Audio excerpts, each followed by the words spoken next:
പുറത്തു വന്നു എന്നുള്ളൊരു വാർത്തയിലൂടെയുള്ള അറിവല്ലാതെ എന്താണ് റിപ്പോർട്ടെന്നോ റിപ്പോർട്ടിൻ്റെ വിശദാംശങ്ങൾ എന്താണെന്നോ ഒന്നും ഞങ്ങൾക്ക് മനസ്സിലായിട്ടില്ല. അപ്പോൾ ഇത് ഏത് തരത്തിലാണ് ഞങ്ങളെ ബാധിക്കുന്നതെന്നോ ഏത് കാര്യത്തിനാണ് മറുപടി പറയേണ്ടതെന്നതിനെപ്പറ്റി വ്യക്തമായൊരു ധാരണയില്ല. 2-3 ദിവസമായിട്ട് ഞങ്ങൾ ഈ അമ്മ ഒരു ഷോ നടക്കുന്നതിൻ്റെ റിഹേഴ്സലുമായിട്ട് ബന്ധപ്പെട്ട് എല്ലാവരോടും എറണാകുളത്ത് കൂടിയിരിക്കുകയാണ്.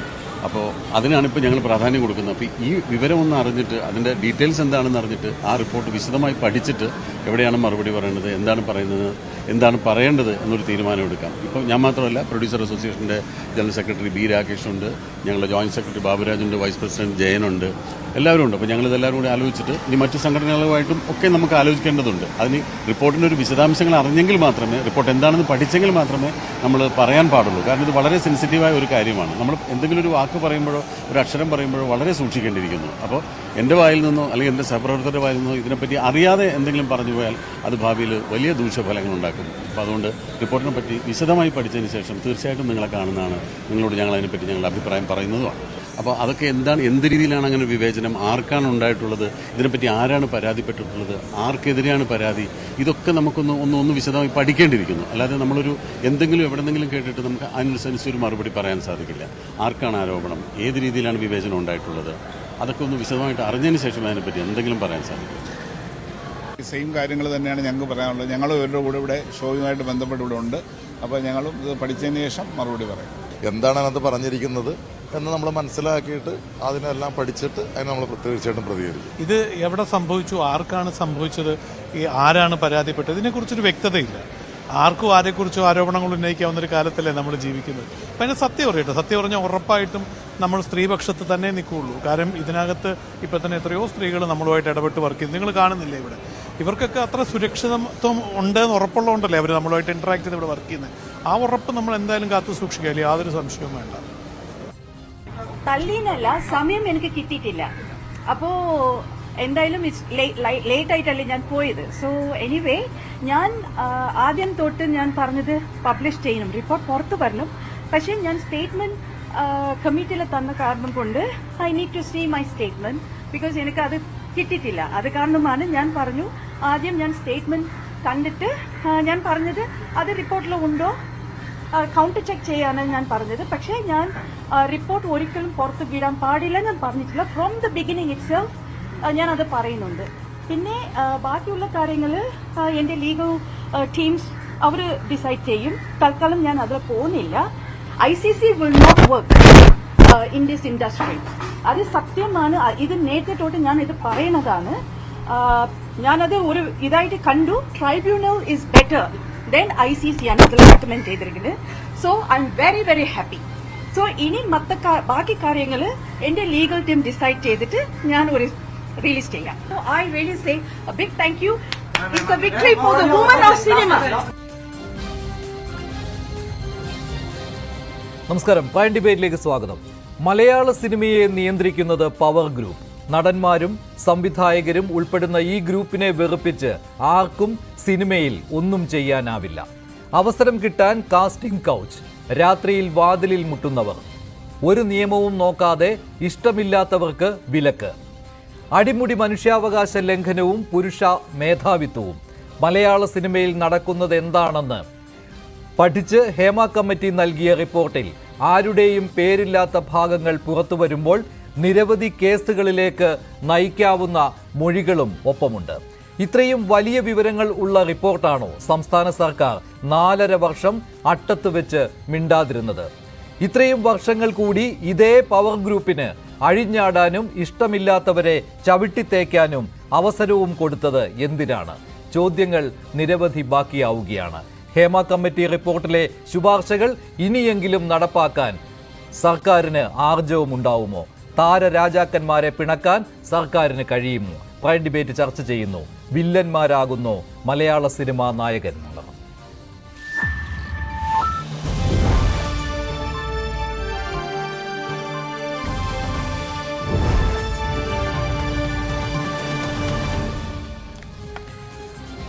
പ്രൈം ഡിബേറ്റിൽ മലയാള സിനിമ താരമായ മഹേഷ്, WCCയുടെ ഭാരവാഹി ആശ ആച്ചി ജോസഫ്, സംവിധായകൻ വിനു കിരിയത്ത്, സാമൂഹ്യ നിരീക്ഷകൻ രാഹുൽ ഈശ്വർ എന്നിവരാണ് ചേരുന്നത്.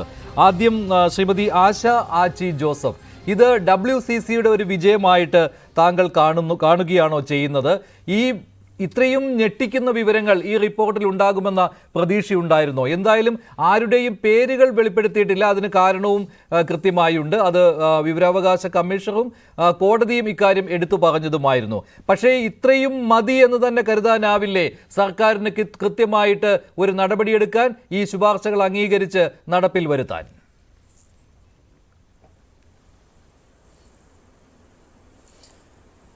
അതെ, തീർച്ചയായിട്ടും WCC 7 വർഷത്തോളമായി ശ്രമിക്കുന്ന ഒരു കാര്യമാണ്. അതുകൊണ്ട് തന്നെ WCCക്ക് വലിയ ഒരു സന്തോഷമുണ്ട്. കാരണം ഇത് ഒരു യാത്രയുടെ ഒരു തുടക്കം മാത്രമേ ആയിട്ടുള്ളൂ.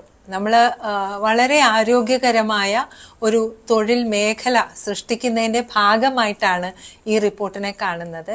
ഇതൊരു മെലോ ഡ്രമാറ്റിക് ക്ലൈമാക്സ് ഒന്നുമല്ല ആ രീതിയിൽ. അത് നമ്മൾ മുന്നോട്ട് പോയി കാണാനിരിക്കുന്നേ ഉള്ളൂ കാര്യങ്ങൾ.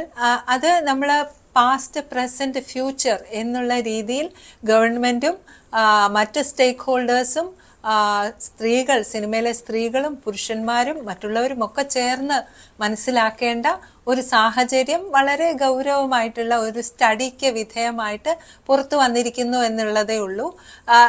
ഇപ്പം എന്നെ സംബന്ധിച്ച് പറയുകയാണെങ്കിൽ ഞാൻ ഒരു അക്കാഡമിക് വർക്കും കൂടി ചെയ്യുന്ന ആളായതുകൊണ്ട് WCC ഇത്ര നാളും ചെയ്തുകൊണ്ടിരുന്നത് ഒരു ലേബർ റിലേറ്റഡ് ആയിട്ടുള്ള അതുപോലത്തെ പല കാര്യങ്ങളുണ്ട്. അതേപോലെ തന്നെ ഈ പറയുന്ന ആർട്ടിസ്റ്റിക് ആയിട്ടുള്ള കാര്യങ്ങളുണ്ട്. ഇങ്ങനെ പല ഏരിയയിലുള്ള കാര്യങ്ങളാണ്. അപ്പോൾ ഹേമ കമ്മിറ്റിയും വളരെ കൃത്യമായിട്ട് പറയുന്നുണ്ട്. അവരുടെ സ്റ്റഡിയിൽ വളരെ കൃത്യമായിട്ട് അവരുടെ സ്റ്റഡിയുടെ മെത്തഡോളജി പറയുന്നുണ്ട്. അതെങ്ങനെയാണ് മുന്നോട്ട് കൊണ്ടുപോയതെന്ന് പറയുന്നുണ്ട്. അതിൻ്റെ പല ഏരിയയിലുള്ള ജനറലൈസ്ഡ് ആയിട്ടുള്ള ഒബ്സർവേഷൻസ് പറയുന്നുണ്ട്, റെക്കമെൻഡേഷൻസ് പറയുന്നുണ്ട്. അത് വളരെ വലിയൊരു റിപ്പോർട്ടാണ്. അപ്പോൾ ഒരു ദിവസം കൊണ്ട് മീഡിയയിൽ ചർച്ച ചെയ്ത് തീർക്കാൻ പറ്റുന്ന ഒരു റിപ്പോർട്ടായിട്ട് എന്തായാലും എനിക്ക് തോന്നിയിട്ടില്ല. നമ്മളിത് കയ്യിൽ കിട്ടുമ്പോൾ തന്നെ 4 മണിയായി. ഇപ്പോൾ ഏകദേശം 7 മണി ആയിട്ടേ ഉള്ളൂ. അപ്പോൾ ഈ വലിയ റിപ്പോർട്ട് വായിച്ച് അതിനെക്കുറിച്ച് അതോറിറ്റേറ്റീവ് ആയിട്ടുള്ള കാര്യങ്ങളൊന്നും പറയാൻ ആരും മുതിരാൻ സാധ്യതയില്ല. കാരണം അത് അങ്ങനെയുള്ള ഒരു സാഹചര്യമല്ല. പിന്നെ ഇത് കുറെ ചോദ്യങ്ങൾ ചോദിക്കും. നേരത്തെ അദ്ദേഹം ചോദിച്ചതുപോലെയുള്ള ചോദ്യങ്ങൾ ചോദിക്കാനായിട്ട് നമ്മളെ പ്രേരിപ്പിക്കുന്നു എന്നുള്ളത് വളരെ നല്ല കാര്യമാണ്. അങ്ങനെ തന്നെയാണ് എവിടെയും ഒരു തുടക്കം ഉണ്ടാകേണ്ടത്.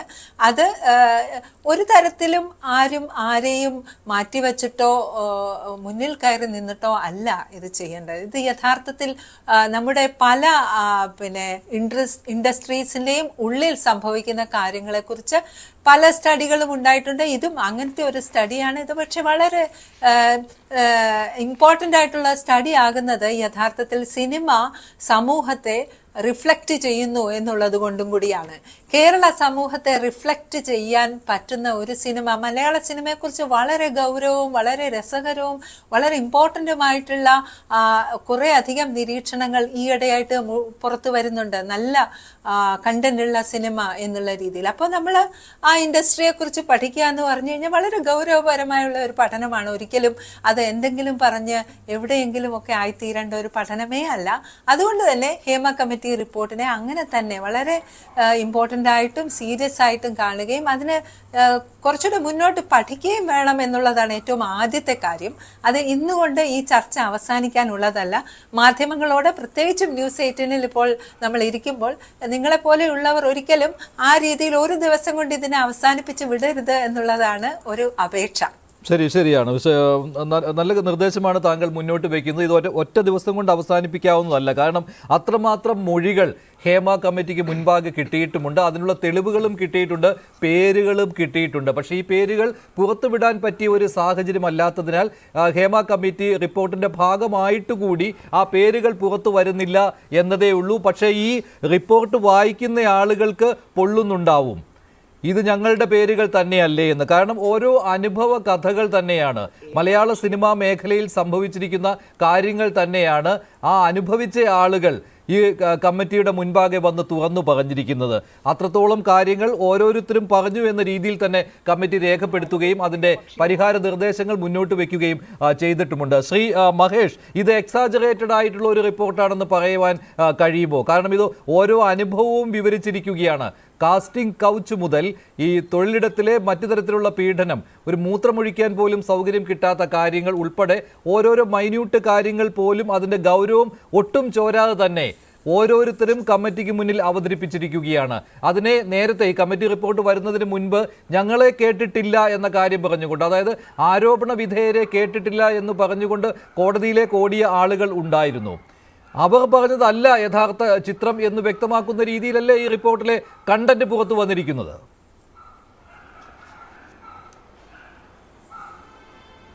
തീർച്ചയായിട്ടും മഞ്ജുഷ്, ആ രീതിയിൽ തന്നെയാണ്. ആദ്യം ഇതിനകത്ത് എല്ലാ അഭിനന്ദനങ്ങളും അറിയിക്കുന്ന WCC ആണ്. അവർ ആ WCCയിലെ അംഗങ്ങൾക്ക് വേണ്ടി മാത്രമല്ല, ഈ മലയാള സിനിമയിലെ എല്ലാ ചലച്ചിത്ര മേഖലയിലും പ്രവർത്തിക്കുന്ന എല്ലാ സ്ത്രീകൾക്കും വേണ്ടിയാണ് അവർ ശബ്ദിച്ചത്. ഈ പ്രശ്നങ്ങൾ തീർച്ചയായിട്ടും ഉണ്ട്. അത് പലപ്പോഴായിട്ട് എനിക്കും ഫീൽ ചെയ്തിട്ടുണ്ട്. എസ്പെഷ്യലി കാസ്റ്റിംഗ് കൗച്ചിന്റെ കാര്യത്തിൽ പുതുമുഖങ്ങൾക്കാണ് അത് പ്രത്യേകിച്ചും അത് ഏറ്റവും കൂടുതൽ ഫേസ് ചെയ്യേണ്ടി വന്നിട്ടുള്ളത്. പക്ഷേ മഞ്ജുഷ ആമുഖത്തിൽ പറഞ്ഞ പോലെ ഈ സൂപ്പർ സ്റ്റാറുകൾ, മെഗാസ്റ്റാറുകൾ ഇതിന് ഉത്തരം പറയേണ്ടി വരും എന്ന് പറഞ്ഞതിനകത്തൊന്നും എനിക്ക് വിശ്വാസമില്ല. അങ്ങനെ വർഷങ്ങളായിട്ട് അല്ലെങ്കിൽ പതിറ്റാണ്ടുകളായിട്ട് 3-4 പതിറ്റാണ്ടായിട്ടൊക്കെ മലയാള സിനിമയിൽ നിൽക്കുന്നവരൊക്കെ ഇത്തരം താഴ്ന്ന ഒരു പ്രവൃത്തി ചെയ്തുകൊണ്ട് മലയാള സിനിമയിൽ ഇത്രയും നാൾ നിൽക്കാൻ സാധിക്കുമെന്നൊന്നും ഞാൻ വിശ്വസിക്കുന്നില്ല. പക്ഷേ എല്ലാ നാണയത്തിനും 2 വശമുള്ളതുപോലെ തന്നെ ഇവരുടെ പ്രശ്നങ്ങൾ, പക്ഷെ ഒരു പരിധി വരെ ഈ WCC പ്രശ്നങ്ങൾ കൊണ്ടുവന്നുകൊണ്ട് ഈ ഹേമ കമ്മിറ്റി റിപ്പോർട്ടെല്ലാം കൊടുത്തതിന് ശേഷം സംഘടനാപരമായിട്ട് അമ്മയാണെങ്കിലും ഫെഫ്കെ ആണെങ്കിലും പ്രൊഡ്യൂസേഴ്സ് അസോസിയേഷൻ ആണെങ്കിലും ഈ സ്ത്രീകൾക്ക് അവർക്ക് പ്രാഥമിക കാര്യങ്ങൾ മാത്രമല്ല, ഈ വസ്ത്രം മാറാൻ അതിനൊക്കെ തന്നെ ഭയങ്കര ബുദ്ധിമുട്ടുള്ളായിരുന്നു. അപ്പൊ അത്തരം കാര്യങ്ങൾക്കൊക്കെ ഒരുപാട് പോംവഴി കാണുവാൻ ശ്രമിച്ചിട്ടുണ്ട്. എന്നിരുന്നാലും ഇപ്പോഴും ഈ പ്രശ്നങ്ങൾ ഇൻഡസ്ട്രിയിലുണ്ട് എന്ന് പറയുന്നുണ്ടെങ്കിൽ അത് വളരെ സങ്കടകരമായ കാര്യമാണ്. ഇതിന് പക്ഷെ വേറൊരു വശമുണ്ട്. ഇതിപ്പം ഇതിനകത്ത് പറഞ്ഞിരിക്കുന്ന പലരുടെയും ആരോപണങ്ങൾ ശരിയാണെന്ന് തന്നെ വിചാരിക്കുക, അല്ലെങ്കിൽ ആ രീതിയിൽ തന്നെ ഞാൻ എടുക്കുന്നു. ഓക്കെ, പക്ഷേ അല്ലാത്ത വശങ്ങളുമുണ്ട് എന്ന് നമുക്ക് ഈ അടുത്ത കാലത്തുണ്ടായ അനുഭവം നമുക്കറിയാം. അതായത് നാഷണൽ അവാർഡ് വരെ നേടിയ ഒരു നിർമ്മാതാവിന്റെ അടുത്ത 2-3 പടങ്ങളിൽ അഭിനയിച്ച ഒരു നടിക്ക് 4ാമത്തെ ഒരു പടത്തില് വേഷമില്ലെന്നറിഞ്ഞപ്പോൾ പൊടുന്നനെ അത് ഒരു സെക്ഷൽ അബ്യൂസിന്റെ ഒരു പ്രശ്നം പറഞ്ഞുകൊണ്ട് അവർ പോലീസ് കേസാക്കുകയും അദ്ദേഹത്തിനെ ജനങ്ങളുടെ മുന്നിൽ അപഹാസ്യനാക്കുന്ന രീതിയിൽ അറസ്റ്റ് ചെയ്തുകൊണ്ട് പോവുകയും കാര്യം ചെയ്തെങ്കിലും കോടതിക്ക് ഇതിന്റെ സത്യം തിരിച്ചറിഞ്ഞുകൊണ്ട് കോടതി അദ്ദേഹത്തിനെ വെറുതെ വിടുകയും ചെയ്തു. അപ്പം അത്തരം കാര്യങ്ങളും ഉണ്ട്. അതായത് തനിക്ക് കിട്ടാത്ത മുന്തിരിങ്ങ പുളിക്കും എന്ന് പറയുന്ന അവസ്ഥയും ഉണ്ട്. അപ്പൊ ഇത് 2 വശങ്ങളും ഉണ്ട്. പക്ഷെ ഏറ്റവും കൂടുതൽ നിൽക്കുന്നത് യഥാർത്ഥത്തിലുള്ള സ്ത്രീകൾ അഭിമുഖീകരിക്കുന്ന പ്രശ്നം തന്നെയാണ്. അതിന് ഒരു ശാശ്വതമായ പരിഹാരം കാണേണ്ടത് തന്നെയാണ്.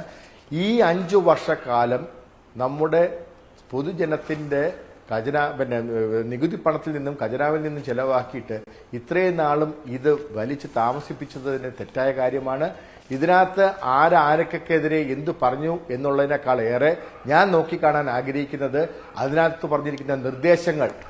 ബഹുമാനിയായ ജസ്റ്റിസ് ഹേമയാണെങ്കിലും മലയാളത്തിന്റെ മരുമകളായിട്ട് വന്ന ശാരദ മാഡം ആണെങ്കിലും മറ്റ് ഇതിനകത്ത് ഒരാളും കൂടെ എനിക്ക് പേര് അത്ര സുപരിചിതമല്ല.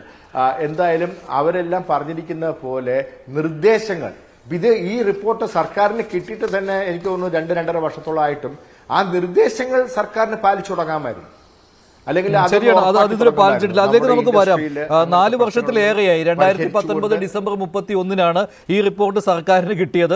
4 വർഷത്തിലധികമായി അട്ടത്ത് വെക്കുകയായിരുന്നു സർക്കാർ ചെയ്തത്. ഇത്രയും ബൃഹത്തായ കാര്യങ്ങൾ, ഇത്രയും നിർദ്ദേശ രൂപേണയും മൊഴികളുടെ രൂപത്തിലും ഒക്കെയുള്ള റിപ്പോർട്ട് സർക്കാർ എന്തിന് പൂഴ്ത്തിവെച്ചു എന്ന ചോദ്യത്തിന് ഉത്തരം പറയേണ്ടതും സർക്കാർ തന്നെയാണ്. മറ്റൊരു കാര്യം, KB വത്സരകുമാരി ആയിരുന്നു ഇതിലെ 3ാമത്തെ അംഗം. മറ്റൊരു കാര്യം, താങ്കൾ തുടക്കത്തിൽ പറഞ്ഞതുപോലെ ഞാൻ ഇൻട്രോയിൽ സൂചിപ്പിച്ചത് പോലെ ഈ താരരാജാക്കന്മാരുടെ കാര്യമൊന്നും അവരൊന്നും ഇത് ഉണ്ടാവില്ല എന്ന് താങ്കൾ ആത്മവിശ്വാസം പ്രകടിപ്പിക്കുകയുണ്ട്. അവർക്ക് അങ്ങനെയാണെങ്കിൽ ഇത്രയും വർഷം നിലനിൽക്കാൻ കഴിയുമോ എന്ന്.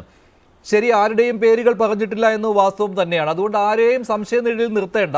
അത് മാത്രമല്ല, ആരുടെയും പേരുകൾ പറയാത്തത് കൊണ്ട് തന്നെ പലരും സംശയനിഴലിൽ ആണ് താനും. അത് നമുക്ക് ആരെയും കുറ്റപ്പെടുത്താനും പറ്റുകയില്ല. പക്ഷേ ഇവിടെ ഒരു വലിയ സംഘടനയുണ്ട് ശ്രീ മഹേഷ്. അമ്മ എന്നുള്ള സംഘടന എത്രയോ വർഷമായി മലയാളം ഫിലിം ഇൻഡസ്ട്രിയിൽ പ്രവർത്തിക്കുന്നു. അവരും സംശയനിഴലിലാണ്. അവരുടെ പേരെടുത്ത് പറഞ്ഞിട്ടുണ്ട് ഈ റിപ്പോർട്ടിൽ. ശരി, താരരാജാക്കന്മാർക്ക് ഒന്നിലും ഒരു പങ്കാളിത്തവുമില്ല. ഒന്നും കാണാതെ മാറി നിന്ന് ഇതെല്ലാം ആസ്വദിക്കുകയല്ലല്ലോ താരരാജാക്കന്മാരുടെ കർത്തവ്യം എന്ന് പറയുന്നത്. ഇവരൊന്നും ഇതൊന്നും അറിഞ്ഞിട്ടില്ല എന്ന് എങ്ങനെ വിശ്വസിക്കാൻ കഴിയും ശ്രീ മഹേഷ്? ഒരു പവർ ഗ്രൂപ്പ് ഉണ്ട് എന്ന് പറയുമ്പോൾ 15 അംഗം 10 മുതൽ 15 പേരടങ്ങുന്ന ഒരു പവർ ഗ്രൂപ്പ് ഉണ്ട് എന്ന് ഈ കമ്മിറ്റി വിലയിരുത്തുമ്പോൾ, കണ്ടെത്തുമ്പോൾ, അതിനെ സാധൂകരിക്കുന്ന തെളിവുകൾ ഈ കമ്മിറ്റിക്ക് കിട്ടുമ്പോൾ അതിൽ ഇവർക്കൊന്നും ഒരറിവുമില്ല, ഞങ്ങൾക്ക് ഈ പവർ ഗ്രൂപ്പിനെ പറ്റിയൊന്നും അറിയുകയില്ല എന്ന് പറഞ്ഞ് മാറി നിൽക്കാൻ താരരാജാക്കന്മാർക്കും കഴിയില്ല മഹേഷ്.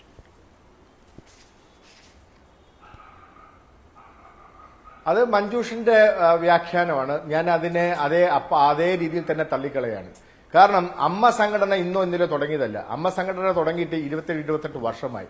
ഇത്രയും കാലം കൊണ്ട് അമ്മ സംഘടന ചെയ്ത ഒരുപാട് നല്ല പ്രവൃത്തികളും കാര്യങ്ങളും ഉണ്ടെന്ന് മാത്രമല്ല, അമ്മ സംഘടനയിലുള്ള അത്രയും നടിമാർ അല്ലെങ്കിൽ വനിതാ പ്രവർത്തകർ പുറത്തില്ലേയും താനും. അപ്പം ഇവരെല്ലാവരും ഇവരുടെ മൊറാലിറ്റി അല്ലെങ്കിൽ ഇവരുടെ പിന്നെ എന്താ പറയുക സ്വഭാവ ഗുണത്തെ ചോദ്യം ചെയ്യാൻ പറ്റുമോ? അങ്ങനെ ഇപ്പൊ തന്നെ അമ്മ സംഘടനയുടെ പിന്നെ എന്താ സാമ്പത്തിക ഇത് കൂട്ടാനായിട്ട് ഒരു ഷോ നടത്താൻ പോകുന്നതിന്റെ ഭാഗമായിട്ട് എല്ലാവരും കഠിന പ്രയത്നം ചെയ്തുകൊണ്ടിരിക്കുകയാണ്, റിഹേഴ്സൽ ചെയ്തുകൊണ്ടിരിക്കുകയാണ്. അപ്പൊ അങ്ങനെ ചെയ്തുകൊണ്ടിരിക്കുന്ന അവിടെയുള്ള ഒരുപാട് നടിമാരുണ്ട്. അവരെല്ലാം തന്നെ എന്തിനും തയ്യാറായിട്ട് അവിടെ നിൽക്കണമെന്നാണ് മഞ്ജുഷ് പറയുന്നത്. അതൊക്കെ തെറ്റായ വ്യാഖ്യാനം തന്നെയാണ്. മനസ്സിലായില്ലേ? സംഘടന അമ്മ സംഘടനയ്ക്ക് ഇതിനകത്ത് നേരിട്ട് ഒരു ബന്ധവുമില്ല. അമ്മ സംഘടന ഉള്ളത് തന്നെ മലയാള സിനിമയിലുള്ള ഈ പ്രശ്നങ്ങൾ പരിഹരിക്കാനല്ല. അമ്മ സംഘടന ഉള്ളത് സംഘടനയിലെ മെമ്പർമാർക്ക് അവരുടെ അഭിവൃദ്ധിക്ക്, അവരുടെ നന്മയ്ക്ക്, അവരുടെ നല്ലൊരു ഫ്യൂച്ചറിന് വേണ്ടി നിലനിൽക്കുക എന്നുള്ളതാണ്. ശരി, അമ്മ നടത്തുന്ന ജീവകാരുണ്യ പ്രവർത്തനങ്ങളിലോ അതിനായിട്ട് പണം സമാഹരിക്കുന്ന കാര്യത്തിലോ ഒരു തർക്കവുമില്ല ശ്രീ മഹേഷ്. പക്ഷേ ഈ പറയുന്ന കാര്യങ്ങൾ, ഈ കമ്മിറ്റി ചൂണ്ടിക്കാണിച്ച വസ്തുതകൾ ഉണ്ടല്ലോ, അതിനെ നമുക്ക് വസ്തുതകളായി തന്നെ കണക്കാക്കണം. കാരണം ഇങ്ങനെ ഒരു പ്ലാറ്റ്ഫോം കിട്ടിയത് കൊണ്ടാണ് ഈ വിവരങ്ങൾ, അതിലെല്ലാവരും കൃത്യമായ വിവരങ്ങൾ നൽകിയെന്നൊന്നും ഞാൻ പറയുന്നില്ല. ഈ കമ്മിറ്റിക്ക് ബോധ്യമായ കാര്യങ്ങൾ കമ്മിറ്റി എഴുതി വയ്ക്കുകയും ചെയ്തിട്ടുണ്ട്. അപ്പോൾ ഇതൊന്നും ഈ മലയാള സിനിമാ മേഖലയിലെ ഈ സംഘടനയ്ക്ക് മുന്നിൽ വന്ന് പറയുവാനുള്ള ആത്മവിശ്വാസം എന്തുകൊണ്ട് ഇവർക്ക് കിട്ടിയില്ല എന്നുകൂടി നമ്മൾ ആലോചിക്കേണ്ടതല്ലേ? അതുമാത്രമല്ല, ഈ വിലക്കുകളുടെ പിന്നിലുള്ള കാര്യങ്ങൾ എന്താണെന്ന് ആലോചിക്കേണ്ടതല്ലേ? ഈ പവർ ഗ്രൂപ്പിനെ എതിർത്ത് കഴിഞ്ഞാൽ, പവർ ഗ്രൂപ്പിനെതിരെ ഒരു അക്ഷരം സംസാരിച്ചു കഴിഞ്ഞാൽ, അവർക്കെതിരെ പരാതിപ്പെട്ട് കഴിഞ്ഞാൽ പിന്നെ സിനിമയിൽ അവസരമില്ല. മിണ്ടാതിരുന്നാൽ അവസരം കിട്ടും. ഈ WCCയുടെ കാര്യവും അങ്ങനെ തന്നെയാണ്. WCC എന്ന പ്ലാറ്റ്ഫോം രൂപീകരിച്ച് അവർ മുന്നോട്ട് വന്ന് കുറേ കാര്യങ്ങൾ പൊതുസമൂഹത്തിന്റെ മുന്നിലും സർക്കാരിന് മുന്നിലും അവതരിപ്പിച്ചപ്പോൾ അതിലെ പ്രധാനപ്പെട്ട അംഗങ്ങൾക്ക് പോലും അവസരം നഷ്ടമായി. ഒരു പ്രധാനപ്പെട്ട അംഗം, ഇതിന്റെ സ്ഥാപനത്തിൽ മുതലുണ്ടായിരുന്നയാൾ, പേരെല്ലാവർക്കും അറിയാം, ഞാൻ പേര് പറയുന്നില്ല കാരണം ഈ റിപ്പോർട്ടിൽ ഇല്ലാത്തത് കൊണ്ട്, അവർ ഇതിൽ നിന്ന് പിന്മാറി, അവർക്ക് അവസരവും കിട്ടി. ഇതെല്ലാം മലയാള സിനിമയിൽ നടക്കുമ്പോൾ ഈ അമ്മയിൽപ്പെട്ട ആർക്കും ഇതൊന്നും അറിയുന്നില്ല, ഒന്നും അറിവില്ല എന്നാണോ? അതുമാത്രമല്ല, അമ്മയുടെ ആദ്യ പ്രതികരണം എന്താണ്? ഞങ്ങൾ പഠിക്കട്ടെ എന്ന്. എന്ത് പഠിക്കാനാണ്?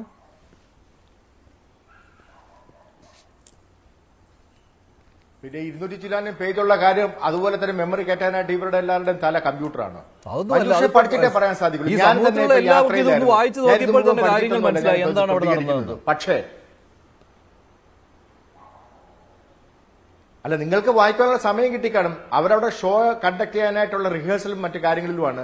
ഞാനാണെങ്കിൽ യാത്രയിലുമായിരുന്നു. അതുകൊണ്ട് ഇത് മുഴുവൻ പഠിക്കാനൊന്നും സാധിച്ചിട്ടില്ല. പക്ഷേ മഞ്ജുഷ് പറയുന്നതിനെ മുഖ്യവിലക്കെടുത്താൽ തന്നെ ഒരു സിനിമയുടെ നിർമ്മാണ പ്രക്രിയയില് താരങ്ങളെക്കാൾ ഏറെ അതിന്റെ നിർമ്മാതാക്കള്, സാങ്കേതിക പ്രവർത്തകര്, അവരെയാണ് ഇതിന്റെ ആദ്യകാല തുടക്കം കുറിക്കുന്നത്. അതിനുശേഷമേ താരങ്ങളിലോട്ട് എത്തുകയും മറ്റ് കാസ്റ്റിംഗിലോട്ട് എത്തുകയും ചെയ്യുന്നത്.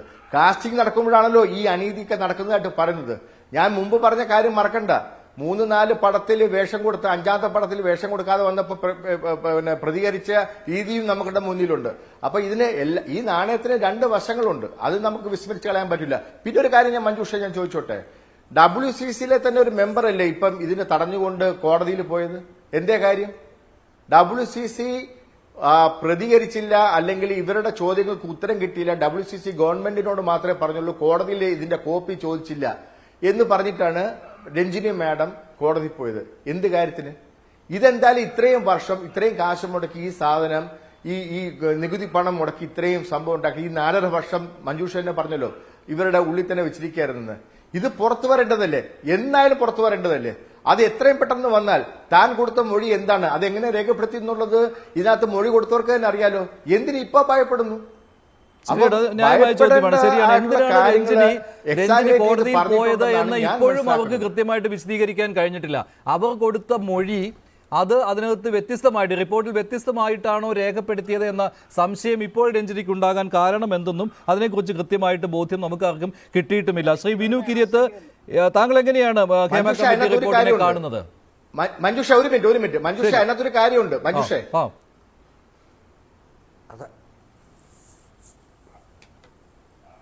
മഹേഷ് പറഞ്ഞോളൂ. മഞ്ജുഷേ, ബഹുമാനിയായ ഹേമ, ജസ്റ്റിസായിട്ടുള്ള ബഹുമാനിയായിട്ടുള്ള ഹേമ ഉൾപ്പെടുന്ന ഒരു കമ്മിറ്റിയാണ്, അവരുടെ വിശ്വാസ്യതയാണ് ശരിക്കും അവിടെ ചോദ്യം ചെയ്തിരിക്കുന്നത്. അത് ശരിയായ ഒരു പ്രവണതയായിട്ട് എനിക്ക് തോന്നുന്നില്ല മഞ്ജുഷ്. അതാണ് ഞാൻ പറയാൻ ആഗ്രഹിച്ചത്. ശരിയാണ്. അവർ ഈ വൈകിയ സമയത്ത് എന്തുകൊണ്ട് രഞ്ജിനി കോടതിയിൽ പോയി എന്നുള്ളത് അവരുടെ വാക്കുകളിൽ നിന്ന് അത്രമാത്രം ബോധ്യപ്പെടുന്ന ഒരു കാര്യവുമല്ല.